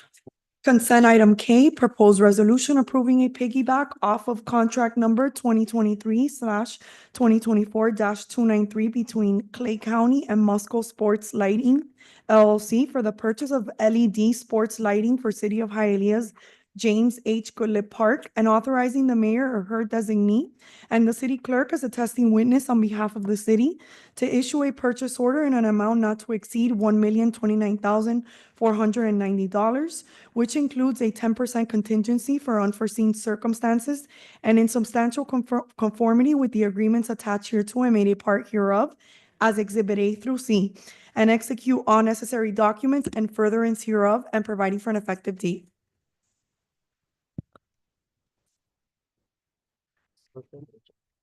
This is a consent item, sir. It was pulled by Ms. Perez. Okay, If I sorry. may Thank through the chair? Yes, ma'am. Okay, this is the scoreboard. No, the sports lighting to light the fields, the courts, the tennis courts, and the back part, the running track at Goodlet. Okay, are we adding additional? We're just changing the. So we're bulbs? gonna enhance the lighting that we have on the fields now. We're gonna go up to where we should be for recreational sports, and then there's areas in the park that we're going to enhance lighting on. So where the running track is, we're gonna add lighting around the running track.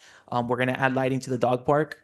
And then there's that middle area at Goodlet that gets very dark at night. We're gonna add lighting to light that, so you have a more consistent flow of the lighting throughout the facility. So this company is going to install it, maintain it, and how long is the contract for them to maintain it? Because these bulbs technically last, what, 30, 40 years, no? So the way that the contract with Musco is structured is for the first 10 years since we're relamping, anything above the transformer box to the top, they're responsible for.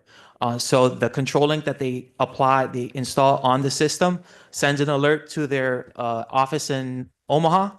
That a light goes out, they dispatch a local contractor, they go up, they change the lights for us.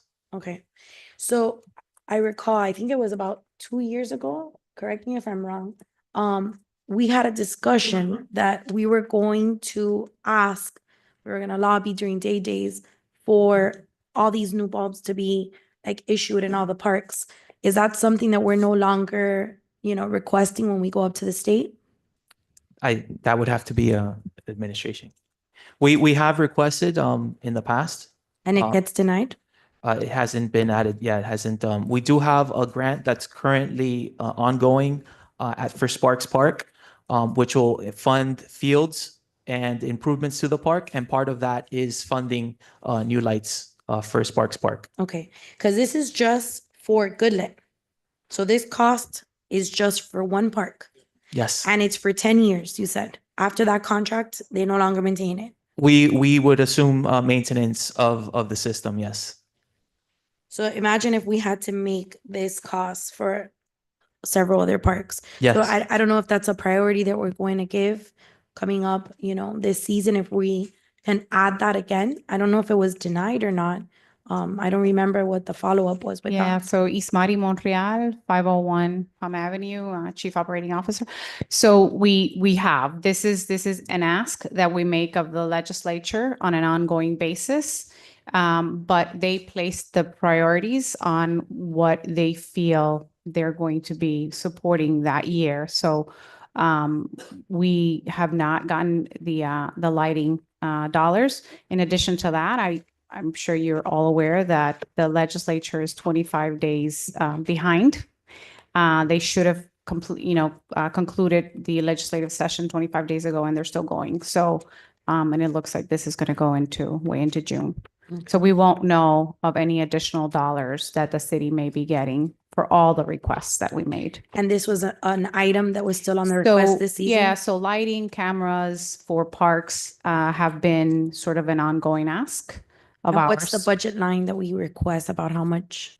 funds? They, so I believe we might have requested a couple of $100. They, $100,000. They give us, we match the rest of Right. it. Okay. Yeah. All right, thank you. All right, a motion. Get a motion? Second. Councilman Wood? Mr. Zogby, Yes. Mr. Junco, Yes. Ms. De La Vega, Yes. Ms. Perez. Yes. Mr. Rodriguez. Yes. Mr. Tumidor. Yes. Motion carries. The item is approved.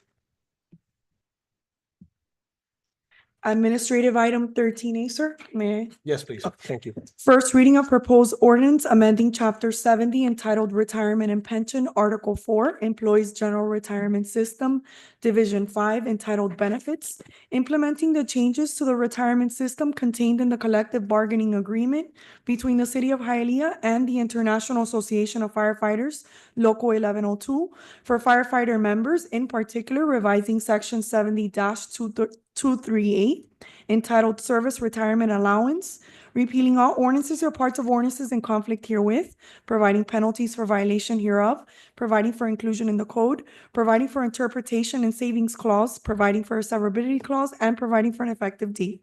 Motion. Second. Get a first and a second.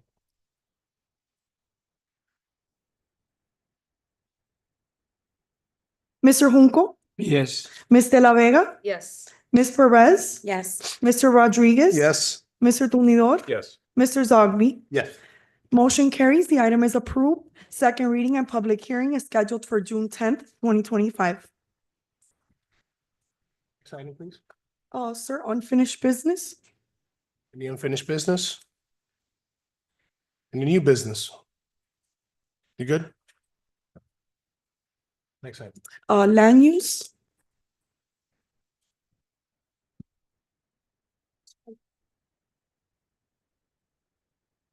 Will all those persons who will be testifying on an item please stand and raise your right hand? Las personas que quisieran prestar sus opiniones delante de esta junta, por favor, pónganse de pie y alcen la mano derecha. Do you swear or affirm that the evidence you're about to give is the truth, the whole truth, and nothing but the truth? So help you God. If so, say I do.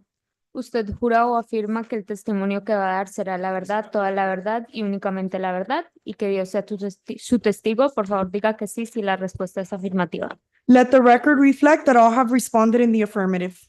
En el archivo público constará que todos han respondido afirmativamente. Land use item 16A.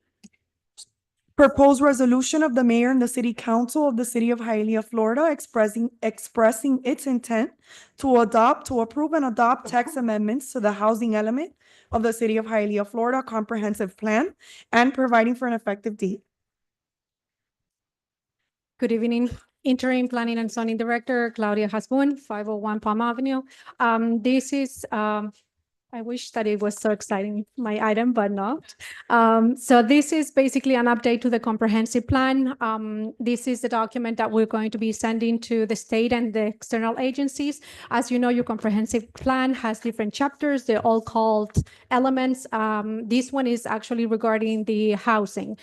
So it has two parts. One is dealing with the data and analysis, and the other one between your goals, objectives, and policies. So this is the first step, as I mentioned, to send it to the state for any comments. But basically, this is to apply to update the planning horizon. This one, the current one, it was from 2015 to 2025. Now we're moving to 2025 to 2045. So it's a series of updates that we're going to be doing to this document. Any questions? Thank you. This item's open for public Participation. Anyone? Through the chair. Yes. Thank you for all your hard work and your whole team, Ms. Hasbun. You've created for us a beautiful vision into the future. So yes, I motion. Thank you. Thank you for all your hard work with this. Second. We got a first and a second. Ms. De La Vega, Yes. Ms. Perez, Yes. Mr. Rodriguez. Yes. Mr. Tumidor, Yes. Mr. Zogby, Yes. Mr. Junco. Yes. Motion carries. The item is approved. Thank you. Next item, please. Item 16B, first reading of proposed ordinance amending the future land use map from low-density residential to medium-density residential property located at 4595 East 4th Avenue, Hialeah, zoned R1, one family district, and legally described herein, repealing all ordinances or parts of ordinances in conflict herewith, providing penalties for violation hereof, providing for a severability clause, and providing for an effective date. Go Caesar. Good evening, Caesar Mestre with offices at 8105 Northwest 155th Street, Miami Lakes, Florida. This item was first before you in January, well, actually in October of 2024. This is just a land use plan amendment from low density residential to medium density residential. You can go ahead and the next slide. When it came before you, this is on East 4th Avenue and 46th Street, the corner lot. There is a single family home there. This is located in the neighborhood business district overlay, area 2. When it came before you, it was a 6-story proposed building, and the council expressed a desire that it be a lower structure. Next slide. Next slide. If you see there, this is East 4th Avenue. The purple above the arrows is the high school, and you'll see that the arrows are East 4th Avenue. The big arrow is showing our property, and the two smaller arrows are other properties that have already been changed to medium density residential. The red that you see there are commercial, and there's a number of residential office properties there. I think it's important to note, and I know last time I told you, let me see the next slide. This shows the properties that are part of the neighborhood business district overlay. And I think it's important to note that the normal neighborhood business or NBD overlay provides for 55 feet height limitations. With incentives, it can go all the way to 95 feet, which is 9 stories. Last time we came before you when we proposed a 6-story building. Next slide. No, the next one, which is the one on the left side. The one on the right side is the one that is the revamped version, which is now 4 stories. Instead of 21 units, it has 20 units, has one parking for every one bedroom. I'm sorry, Yes. can you say it again? It's 4 stories, Right, 20 units versus, versus 21 units and 6 stories. how does that make sense? They had to go back to the drawing board and revamp everything. So Okay. they were able to lower it and reduce it by So only you, one. yeah, so you went down 2 stories and you, and And only lost reduced one it by unit. 1 unit. Correct. How, That's- how big are these units? They are small enough to provide for one parking, so they're under 700 square feet. Okay, all of Uh, them? All- Yes. Okay. And we have one parking for each one, which is one bedroom. We have two for disabled parking. And this project is a mixed use, which is what the neighborhood business district calls for. Mhm. We have 5,000 square feet on the first floor. We're proposing a daycare and commercial on the first floor. And we have parking for the commercial units of 16 spaces. So between the 16 and the 22, we have 38 parking spaces, which are located on the second and third floor of the building. Oh, I see. So first floor, daycare, commercial, Okay. second floor, parking, third floor, parking, and the other floors have the Oh, the yeah. units. Yeah, yeah, yeah. Okay. So we went back, we worked hard with the architect. We were able to get as many units as possible. And again, I would stress the fact that the MBD does provide for higher height. But we're willing to work with the council. We brought it down to something that we can work with. It's a 30% reduction of what we had proposed before. So we will come before you for the rezoning after this and give you more details on the exact number of the size of the units and everything. But for right now, you have the parking. There's no parking variances. We've lowered it and we are below the density that's provided for MBD. And this is earmarked and has been changed to MBD already. Through the chair. Yes. Claudia, I just want to ask you something real quick. I think it's not fair, right, for folks to come and then say that, right? Hey, look, this is what your code says or whatever, right? And then, the council gets a little, weird about it. But is there something that maybe we can look at just for the future, a mechanism or some sort of tapering or something that provides a safeguard, right, to the single family homes next door to these types of corridors, right? Like, because you go by there and you look from, I think that's East Fourth, right? You look from East Fourth, you look east, and I mean, and it's la casa chiquitica, right? Very, one story, like, I mean, and then to see something like that, the initial rendering that he provided, I mean, it was just right. It was very, shocking, right? Like it's, impactful. And it's not fair to them, right? Because they're just going off of what we have in the code. Is there something, maybe just a draft that you can maybe put together? We can definitely work through summer Yeah, and present some sort of analysis. Just as a point of clarification, so everybody understands, this is just a land use. So they can move forward and apply what is existing already on the land, which is the NBD overlay, as you were describing. So right now, the land use that the property has is not compatible with the overlay that is existing on the land. So we need to make it compatible. So right now, what you're dealing is with the land use of the area. Okay, so it can be compatible with the NBD. But to your point, definitely we can work on something and present it back to the board. Perfect. Thank you so much. I think there's a slide after this. Yeah, that one. No, the one before. That one. This is basically one block looking north on East 4th Avenue. These are the structures that are already there. One block south and one block north. One is the bank and one is the high school. Just so you know that there is other high structures already in the area. Yeah, I think that's the tallest one. Yeah. Yeah, right. Caesar, question for you. Yes. The houses closest to 49th Street, are those apartments there? Are there duplex right there? On East 4th Avenue, I believe there's a number of ROs. There's residential offices. Okay. Yes. And by the way, thank you for adjusting I was one of the pushbacks back then. What's the neighborhood said? Any complaints from the neighbors or anything coming your way? The neighborhood has been notified if the signs were posted. Okay. And you have nobody in opposition. Got it. Okay. And of course, you had a recommendation of approval from staff and you had a recommendation of approval even under the old size from your planning and zoning board. So we would respectfully request a vote of approval on this. And like I said, we will be coming back with the rezoning to discuss the actual specifics a little more of the actual building. It's a pleasure of the board. Through the chair, just one second. Yes, sir.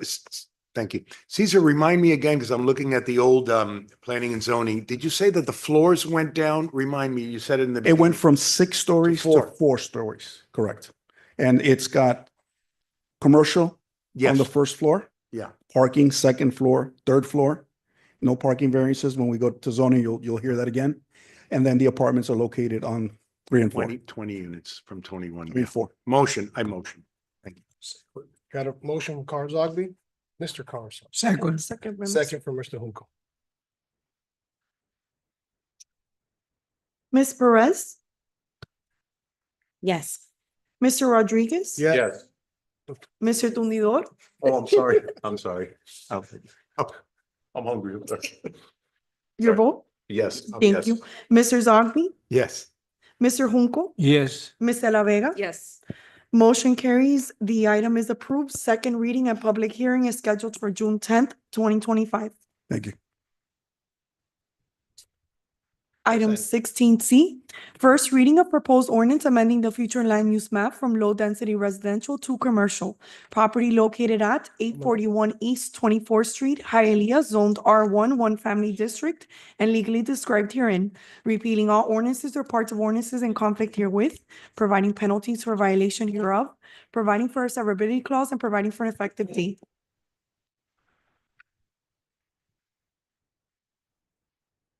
One second.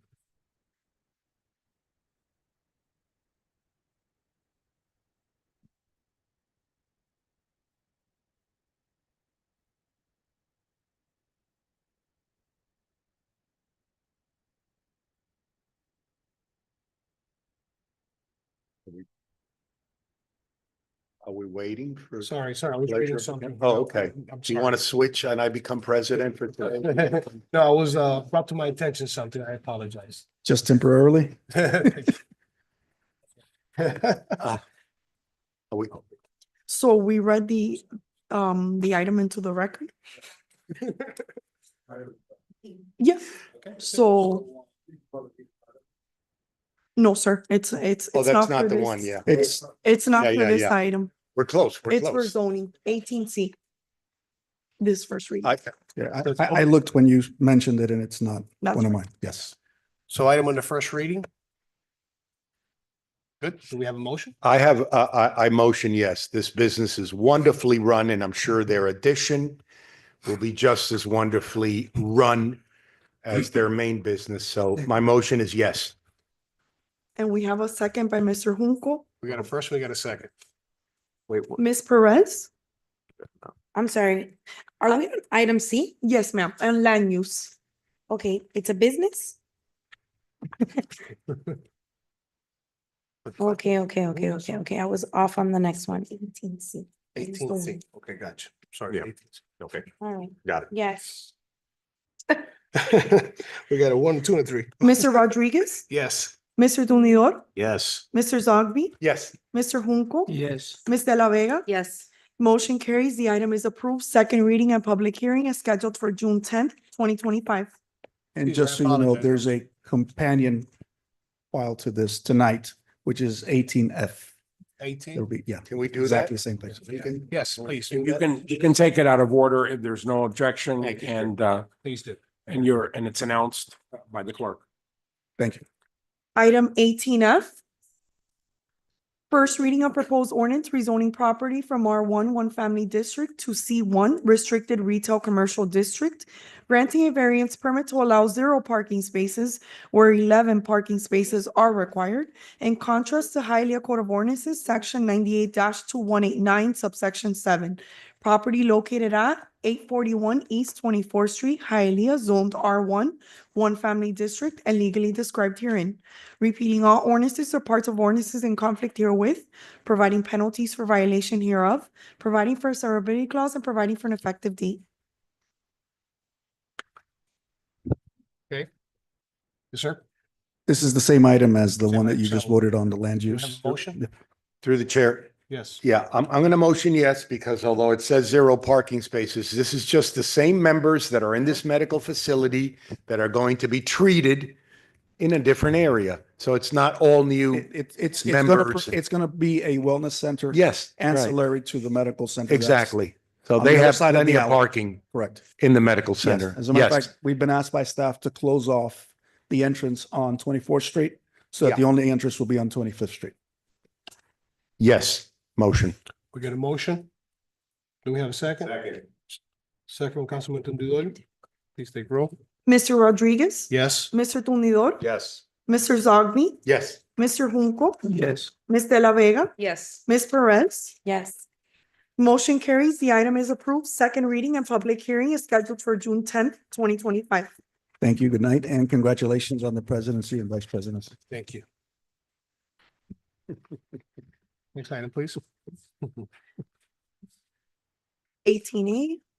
Second reading and public hearing of proposed ordinance granting a special use permit to allow a pharmaceutical research center conducting clinical trials to test new drugs, devices, and other forms of treatments to operate in conjunction with an existing medical office pursuant to Hialeah Code of Ordinances, Section 98-161, property located at 3412 West 84th Street, Suite 102, Hialeah, zoned C2 Liberal Retail Commercial District, and legally described in Exhibit A, repealing all ordinances or parts of ordinances in conflict herewith, providing penalties for violation hereof, providing for a severability clause, and providing for an effective date.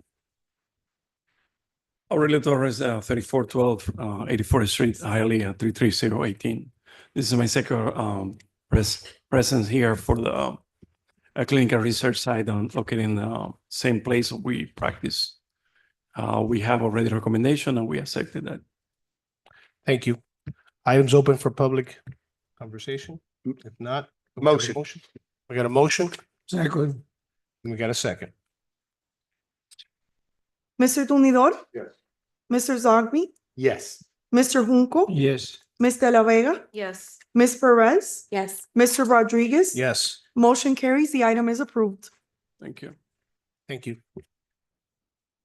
Next item, please.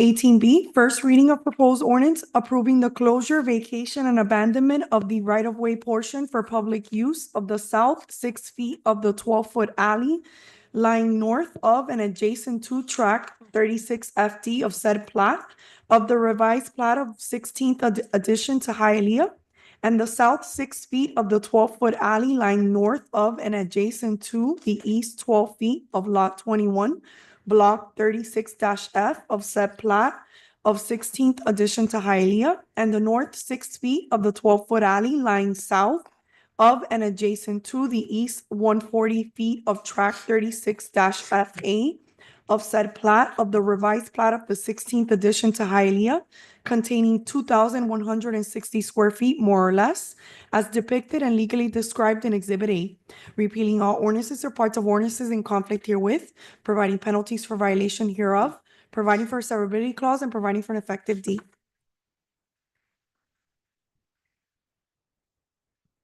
How you doing, sir?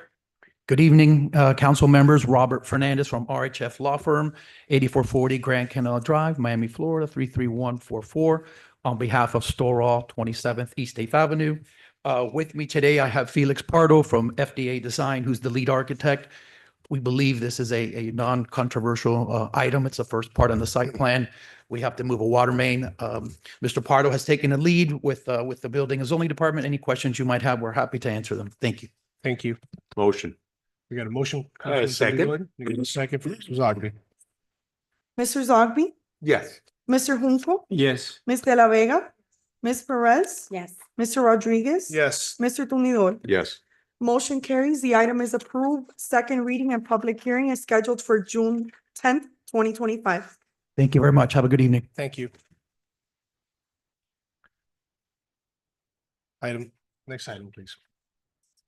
18C. Yes. First reading of proposed ordinance granting a variance permit to allow a single-family home on each substandard parcel, Parcel A including lots 14 and 15, and Parcel B including lots 16 and 17, having a total area of 6,915 square feet, where 7,500 square feet is a minimum required, and allow each parcel to have a lot width of 50 feet, where 75 feet is a minimum required. All in contrast to Hialeah Code of Ordinances, Section 98-499, Property located at 316 East 43rd Street, Hialeah, zoned R1, one family district, and legally described herein. Repealing all ordinances or parts of ordinances in conflict herewith, providing penalties for violation hereof, providing for a severability clause, and providing for an effective date. Sir, for the record, this is the item that we received, the letter in opposition to the Okay. variance approval. Got it.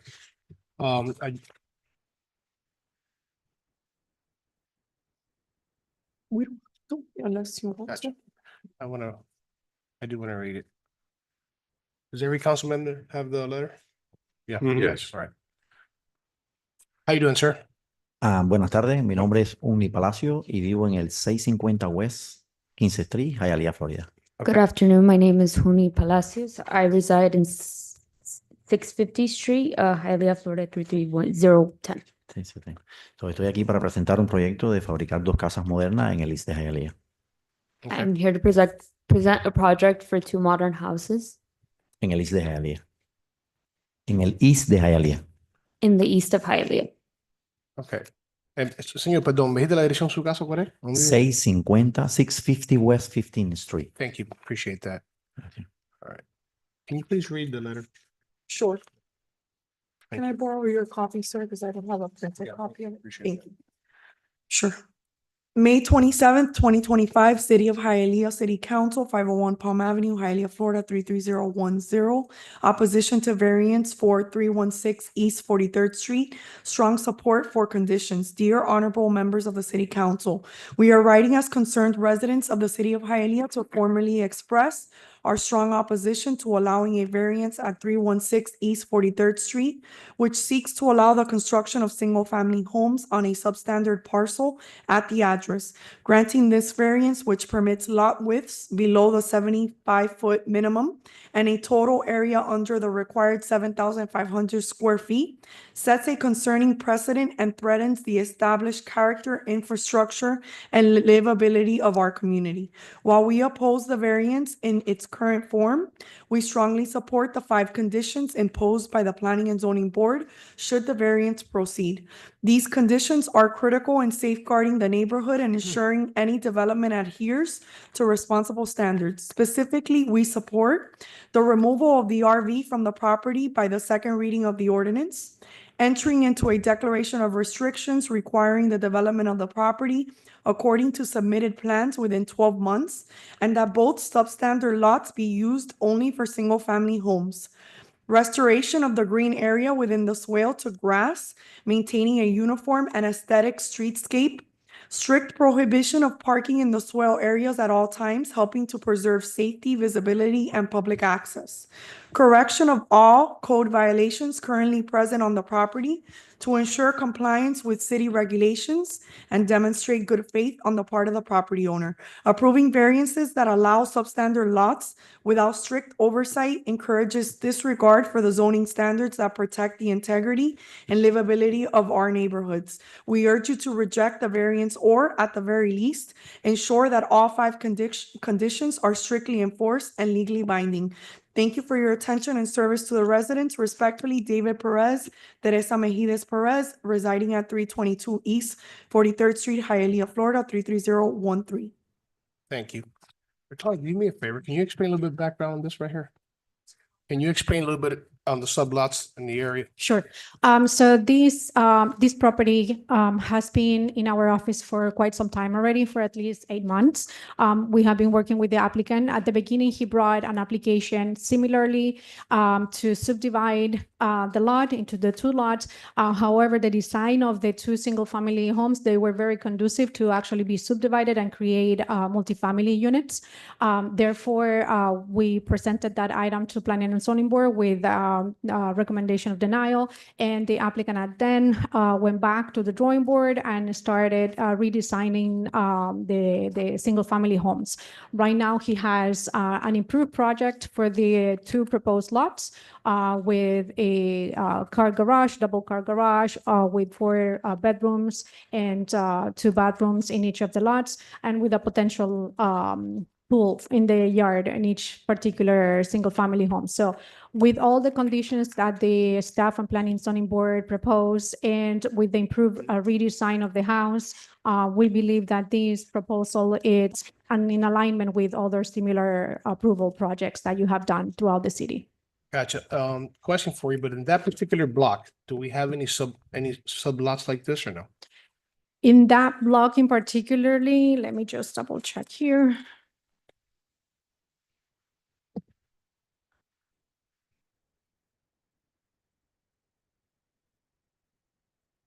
We do have a series of, the original plat, it was actually for 25-foot width. So they were very small. So they varied in between size. Across the street is a typical wider 50-foot lot, and they had been subdivided according. So it varies. It varies between 25, 50, 75. So it does average. Yes. All right. So in the block, we already had smaller 55 to 75, as you said. Yes. And you can see it actually in the radius map, the subdivisions of the properties. Gotcha. throughout the lot, the block. Okay. Mr. Chair, Yes. would it be possible just to get on the record if the applicant accepts all the conditions that were recited by planning? Yes, please. El abogado le está preguntando si usted está de acuerdo con todas las condiciones que se le han impuesto. Sí, sí. Señor Palacio. Gotcha. Through the chair. So Yes. let the record show that let the Sorry. record show that the applicant has accepted all conditions. This, Yes, grant. oh, this substandard lot for the single family home is not unreasonable. I don't know this gentleman, Yeah. so I don't know.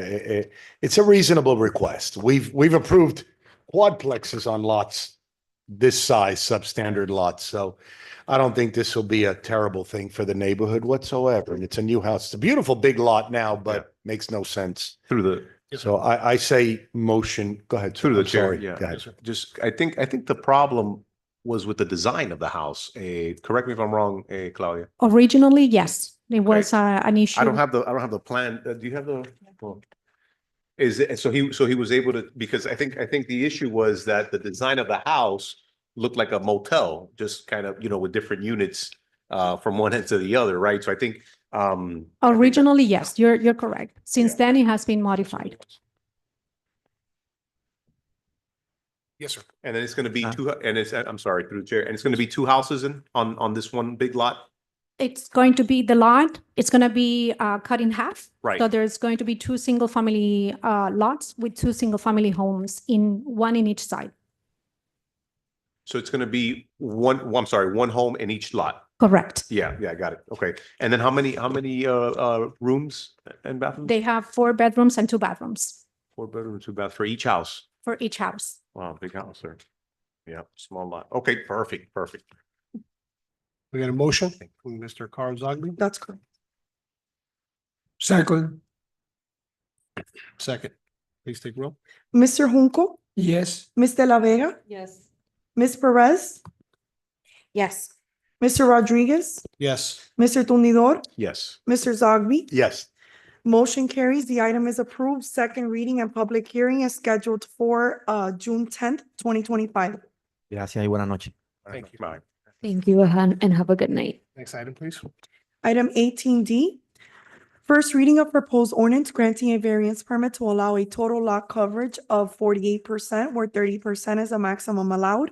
In contrast to Hialeah Code of Ordinances, Section 98-2056, subsection B2, property located at 1158 West 30th Street, Hialeah, zoned R2, 1 and 2 family residential district, and legally described herein. Repealing all ordinances or parts of ordinances in conflict herewith, providing penalties for violation hereof, providing for a severability clause, and providing for an effective date. Items of first reading. Public conversation. Yes, sir. How you doing? Buenas. Mi nombre es Wilfredo Aguirre Su nombre, apellido y dirección de la casa. y resido en 1158 West 30th Street. My name is Wilfredo Aguirre, and my address is 1158 West 30th Street, Hialeah, Florida, 33012. Thank you. Does the council members have any motions or questions? Yeah. Through the chair. Yes. Through the chair. Ms. Hasboon, just give us, I'm trying to open, but my computer's a little slow, the backups for this. Just the rundown of what their Sure. request is? Sure. Thank you. So the applicant purchased the property, and there were a series of issues or work done without permits. The current lot is an R2, so it permits a duplex. So basically what the property owner is doing, the new property owner is doing is legalizing the components, doing improvements to the property so they can maintain a legal duplex on the site. And the issue that they have is the lot coverage, meaning the footprint of the structures on the lot, it is too big. The code only allowed 30% and they are requesting 48%. Question. Yes, it could be zone duplex. Was it a registered duplex? Do we recognize it as a duplex or the county zones it as a duplex? We do. We do also. Our zoning is R2. They are a legal duplex right now, or they're zoned. They are zone R2. They were built, with a building permit as a single family home. Okay. And they were additions throughout the years. So the new owner is trying to rectify it and legalize all the components and doing other improvements to the property. Okay. So through the chair? Sure. So it has the proper zoning, however, the build out was illegal. Correct. Correct. It happens, yeah. And so he's coming here to rectify all that and obviously pull his permits and the inspections and all Correct. that, right? Yes. Okay, I motion. You got a first and a second? Second.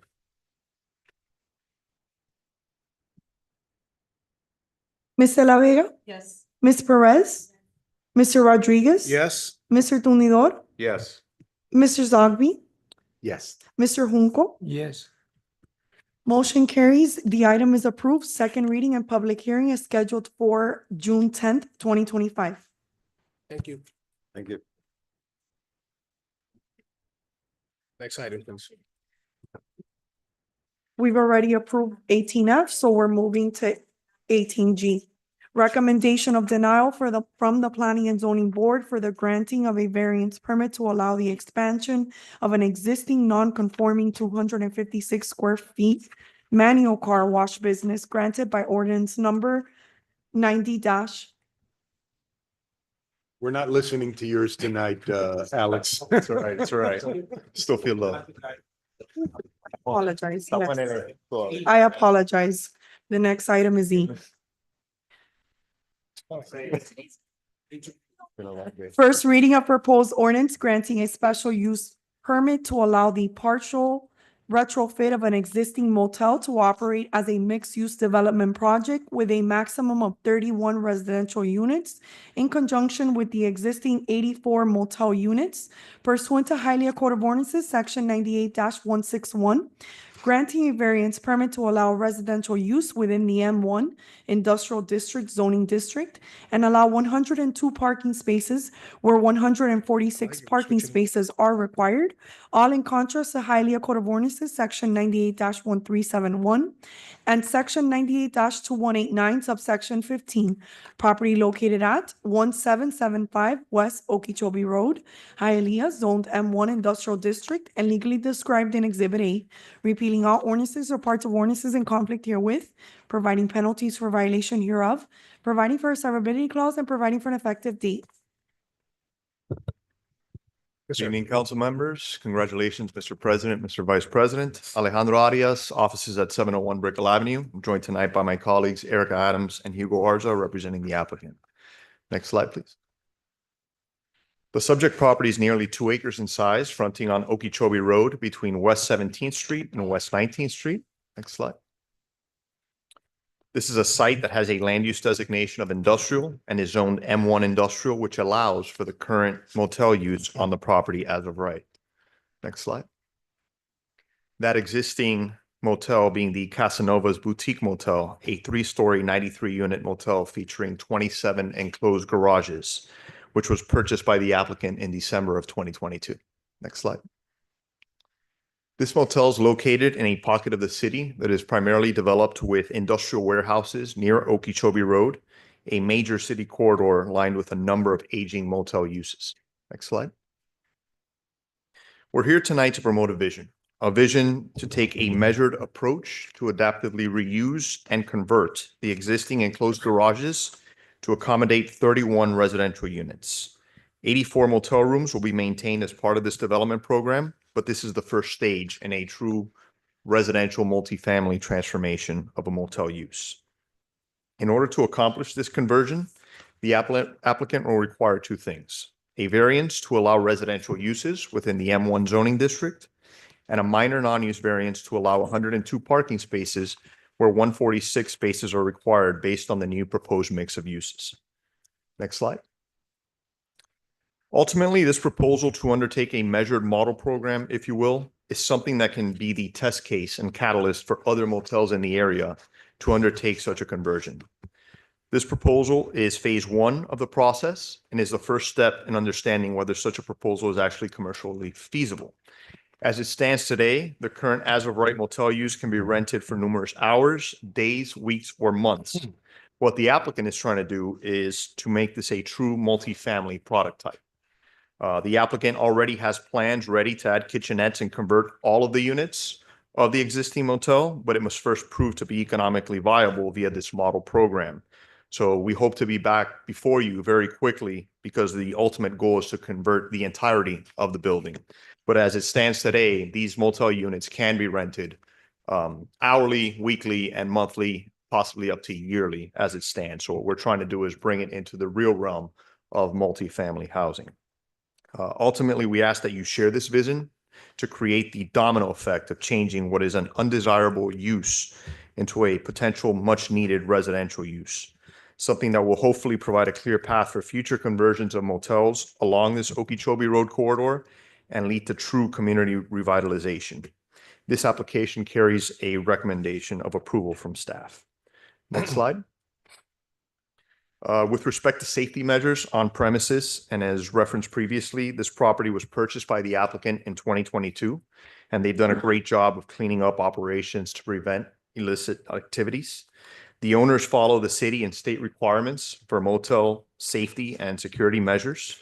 This includes prohibiting hourly rentals or the advertising thereof. In fact, a significant amount of the tenants are already on long-term leases, weekly or monthly rentals. Room rentals are limited to persons over the age of 21, and motel staff must report to the city's police department the presence of any unaccompanied minors. Next slide. There's also a 24-hour front desk attendant, and photographic identification is required as part of the check-in process and checkout process. This information, as well as vehicle information, is logged as required by Florida law. Next slide.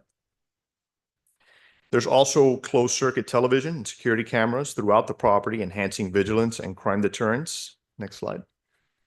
And every year, the applicant is required to submit a crime mitigation plan to the city.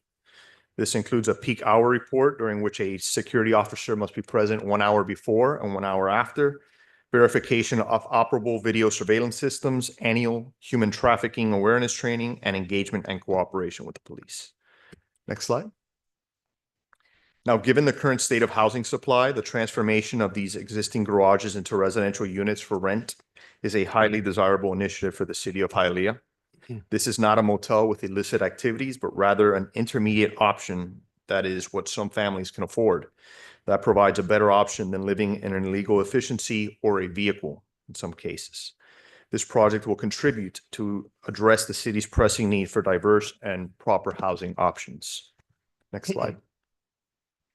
So as shown on the site plan, the applicant is proposing to repurpose portions of the existing motel to develop a mixed-use development consisting of 31 multifamily units and 84 motel units within the existing building envelope.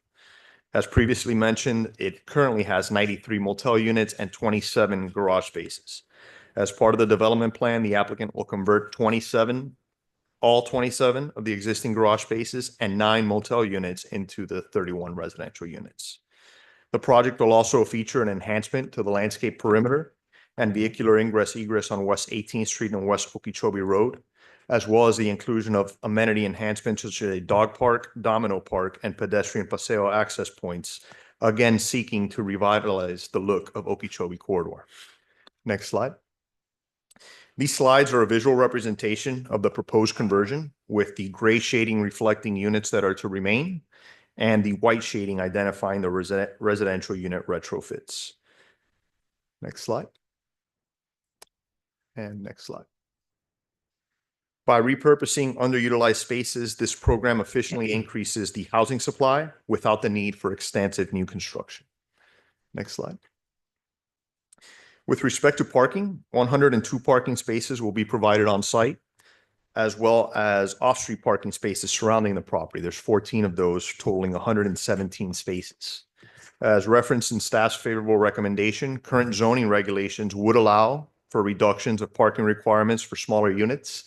However, as this is an adaptive reuse rather than a new standalone building, we're beholden to the code provisions that consider the residential use as a main use rather than an ancillary component to the project.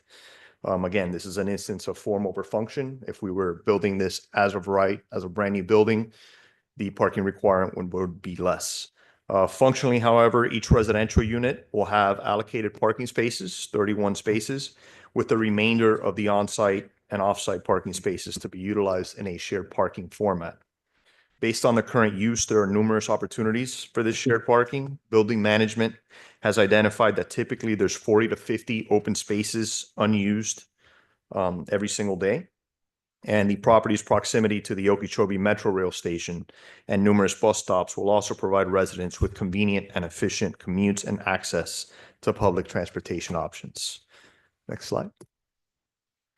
Ultimately, this proposal supports the city's goals of sustainable development and community revitalization, and which is more, the project will serve to improve this area and transform the longstanding stigma of motel uses by being the first to initiate the motel conversion process to provide reasonable quality housing options for city residents.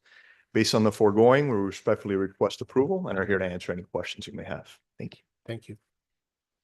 I do have a comment. Super excited. Question for you. Why don't we just convert the whole thing? I think that is the ultimate goal, right? But first, again, it's the model program. Okay. They need, right now, as it Revenue? stands, they need to understand whether it's commercially viable to do so. Okay. So the first 31 units are the ones that are going to have the kitchenettes, like the traditional residential multifamily housing units. And ultimately, if they're able to rent those out at the appropriate rate, the goal really is to come in and then add kitchenettes to the motel units and transform that to a standard multifamily. Gotcha. So it's gonna be a one bedroom, right? They're one bedrooms, yes. There's Got it. larger one bedrooms because as you saw there, there's actually a third floor for about 9 units, but those will be loft one bedroom units. Those are not 2-bedroom or anything like that. Thank you. Through the chair. Yes, sir. Alejandro, I think this is when we talk about innovation, I think this is what we try to strive for, right? Thinking outside the box and making it work in these scenarios, especially if there is a possibility of being able to take a different path, right? When it comes to these types of properties. So I commend you guys and job well done. Thank you.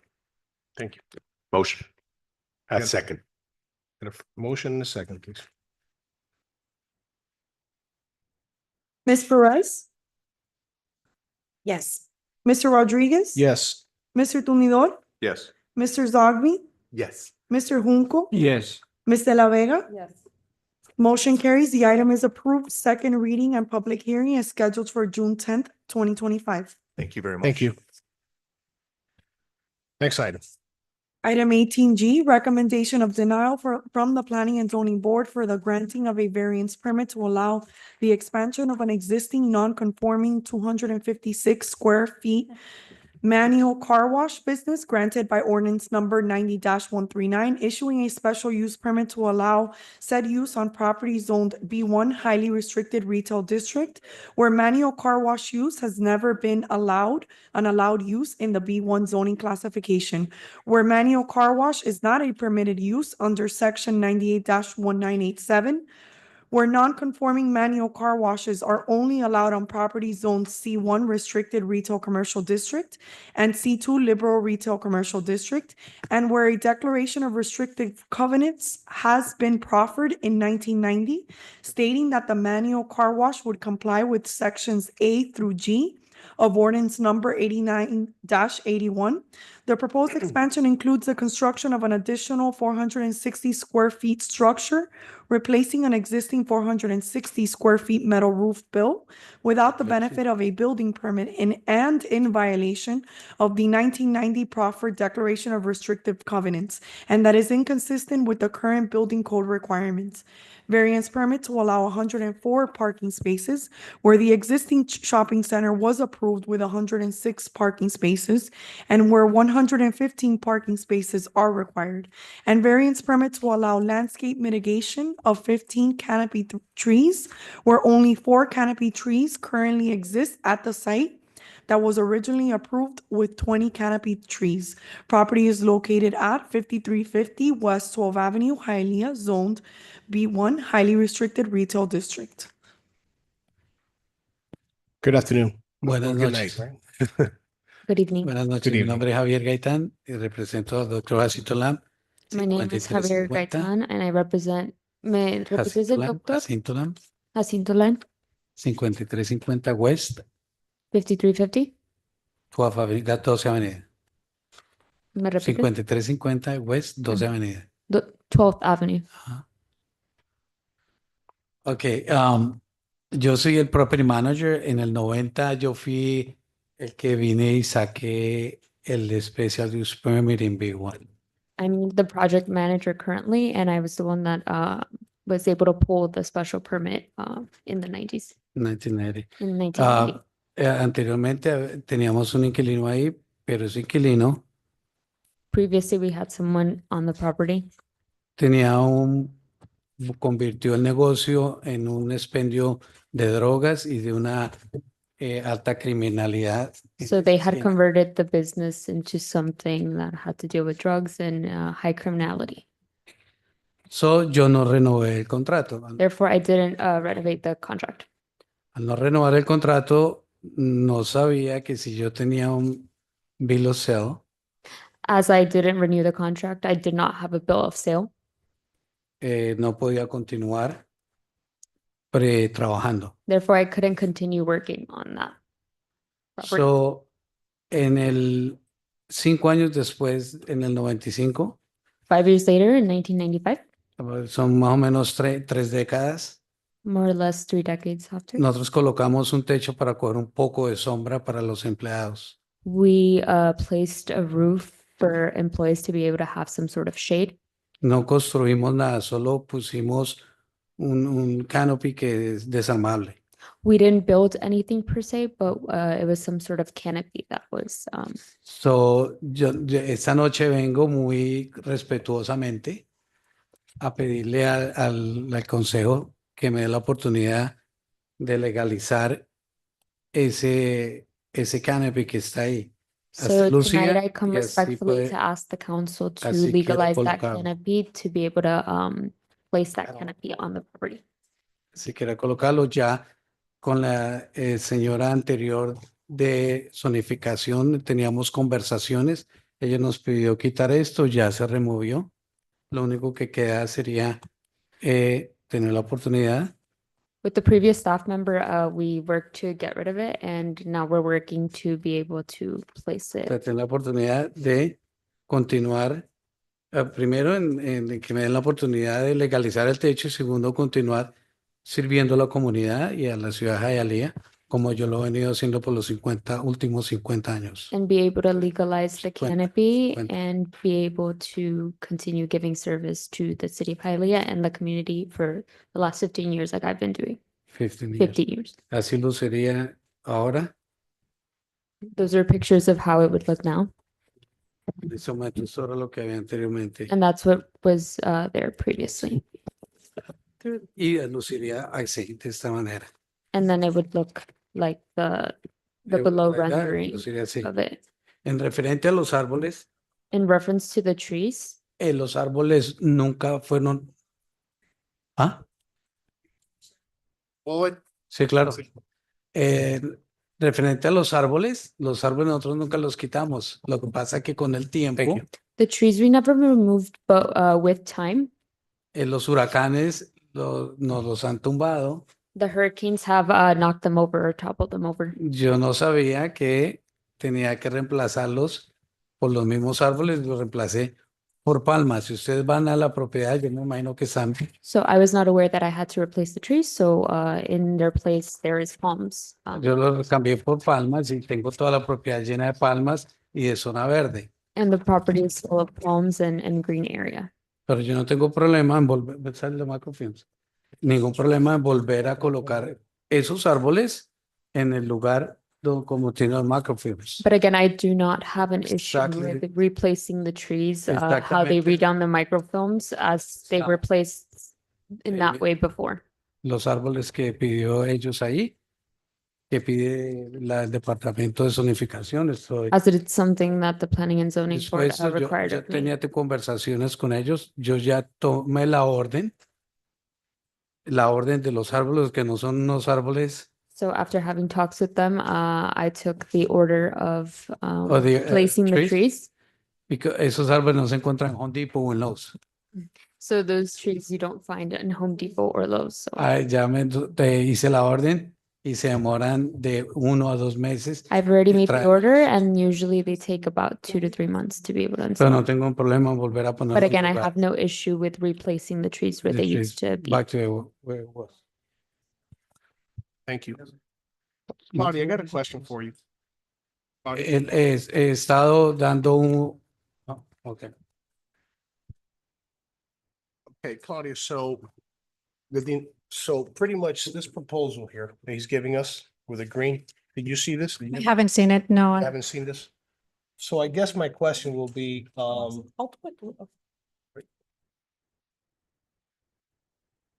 yes, how can we force him to have that all the time? Because he's not the owner of the property. So, gotcha, yeah, thank you.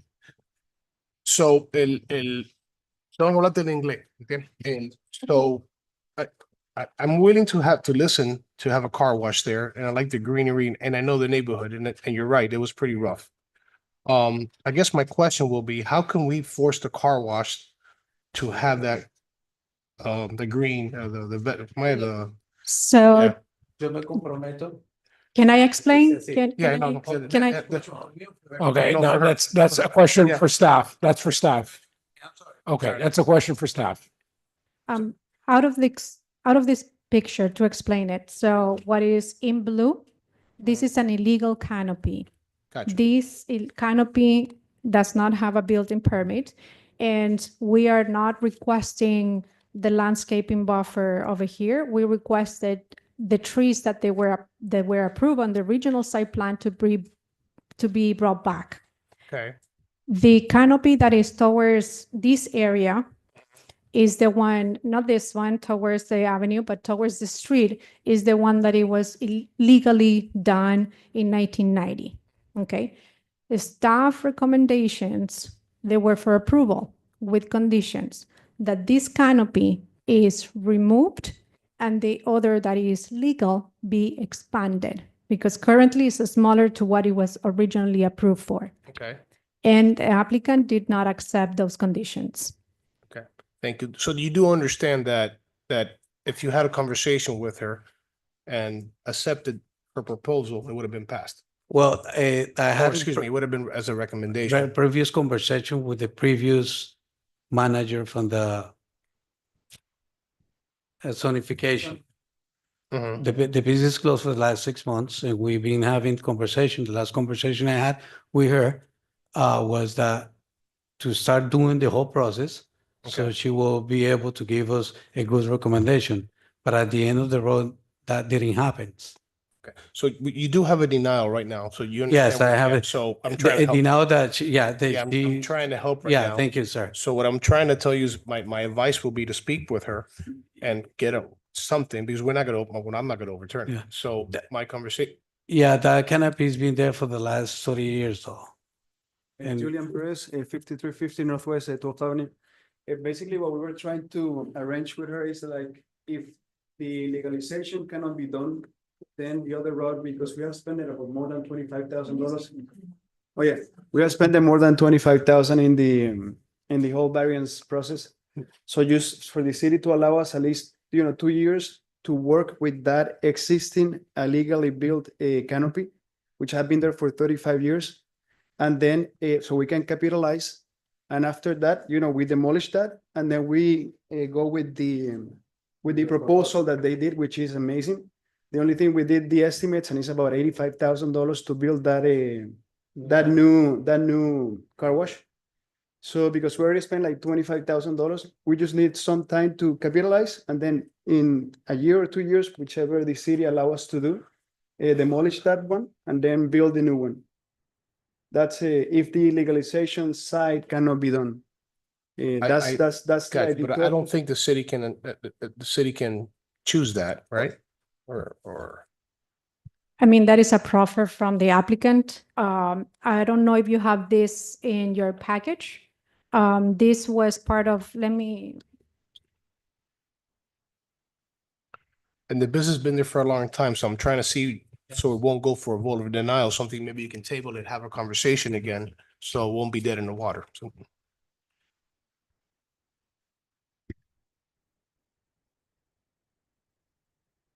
Thank you.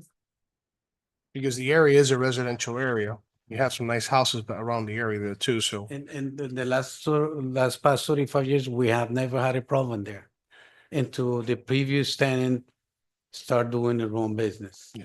If I were to get a bill of sale from her, I wouldn't be here tonight. But there was no way for me to get a bill of sale from her because I didn't extend the lease for her because of the situation of the criminality on the corner. So if we vote on the denial, what's his option right now? Tear it down? so just a point of clarification, this second canopy has been illegal, regardless No, I if he gets a bill of sale or not. I just want to clarify that without or with a bill of sale, the canopy is illegal. Okay, so that is clear. The option that we had proposed that you have in front of it, of course, is expand in a nicer setting and everything.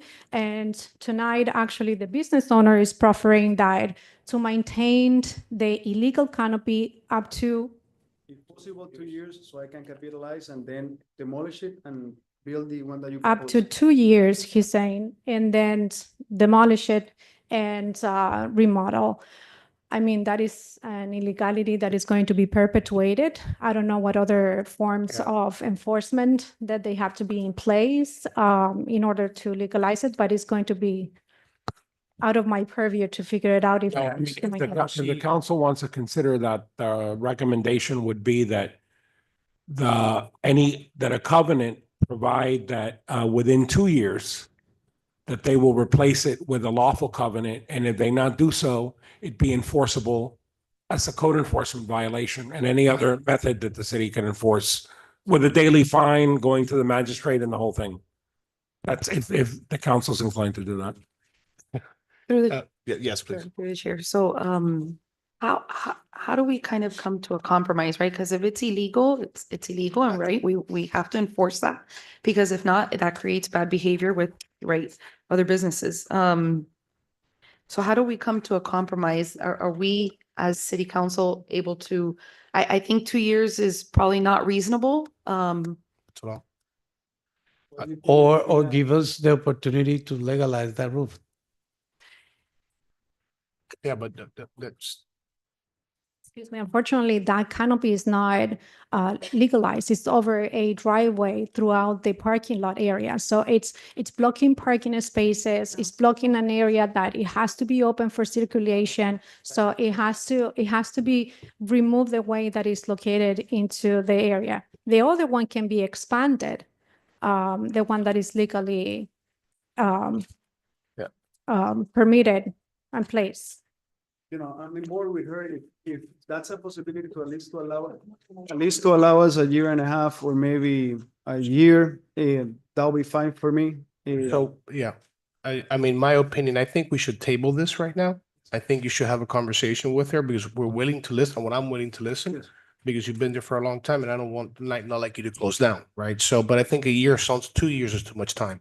But I would like to have in concrete a conversation that you come with us again and say, this is the time and this is the plan, not 2 or maybe 13. I'm working with you here. I Okay. have a site plan and we don't block in no parking spaces.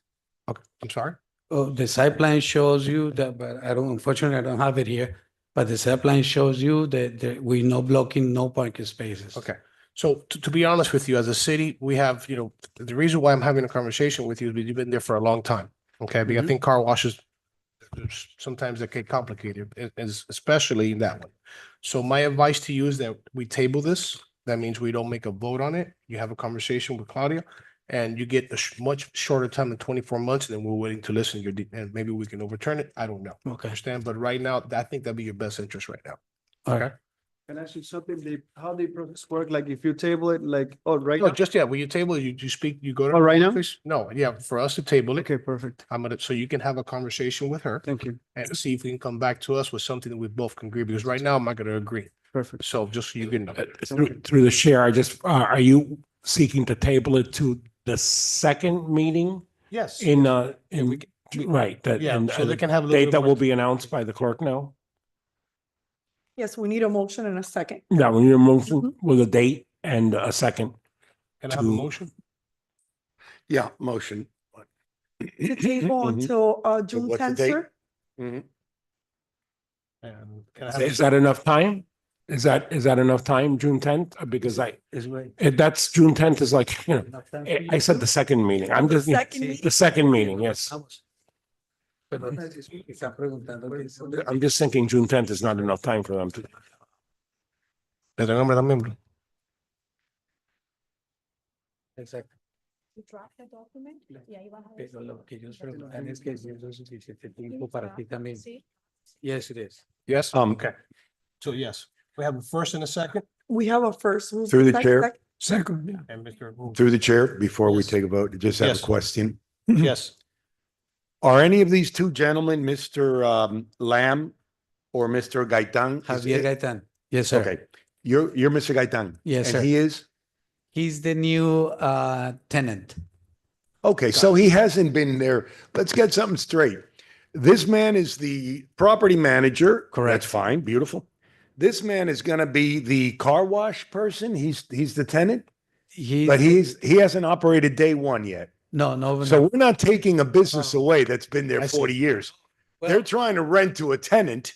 It's a business. They're renting a The commercial license space to- is active. No, I know, but we're not taking a family that Okay. has been there for 40 years Mhm. and all of a sudden leave him in the street. Yes, sir. You are a landlord who is trying to rent a commercial space in your business. let me And trying So to it's not collect, like we're putting an old business out of. and trying to collect more rent because the No, taxes I are too know. high. That's your job, yeah. Yes. But do you understand what they want you to do? You need to come up with a better offer for us. With We're a- not going to wait 2 years. All right. No, That- but then we that'll be would have fine. to allow every business in Hialeah to operate like that for 2 years, and we can't do it. So Yeah, I'm sorry. We get in a meeting with Thank you. Ms. Claudia Thank you. and we'll come up with something. Thank you very much for thank your you. time. Good call. We're just, We- wait a second. Yeah, I'm good. So, We So have a motion to table until June 10th by Mr. Zogby, second by Mr. Junco. Ms. Perez? Table. Yes. Mr. Rodriguez? Yes. Mr. Tumidor? Yes. Mr. Zogby? Yeah. Mr. Junco? Yes. Ms. De La Vega? Motion carries. The item is tabled until June 10th, 2025 at 5:30 PM. Thank you. Thank you. Thank Thank you so you. much.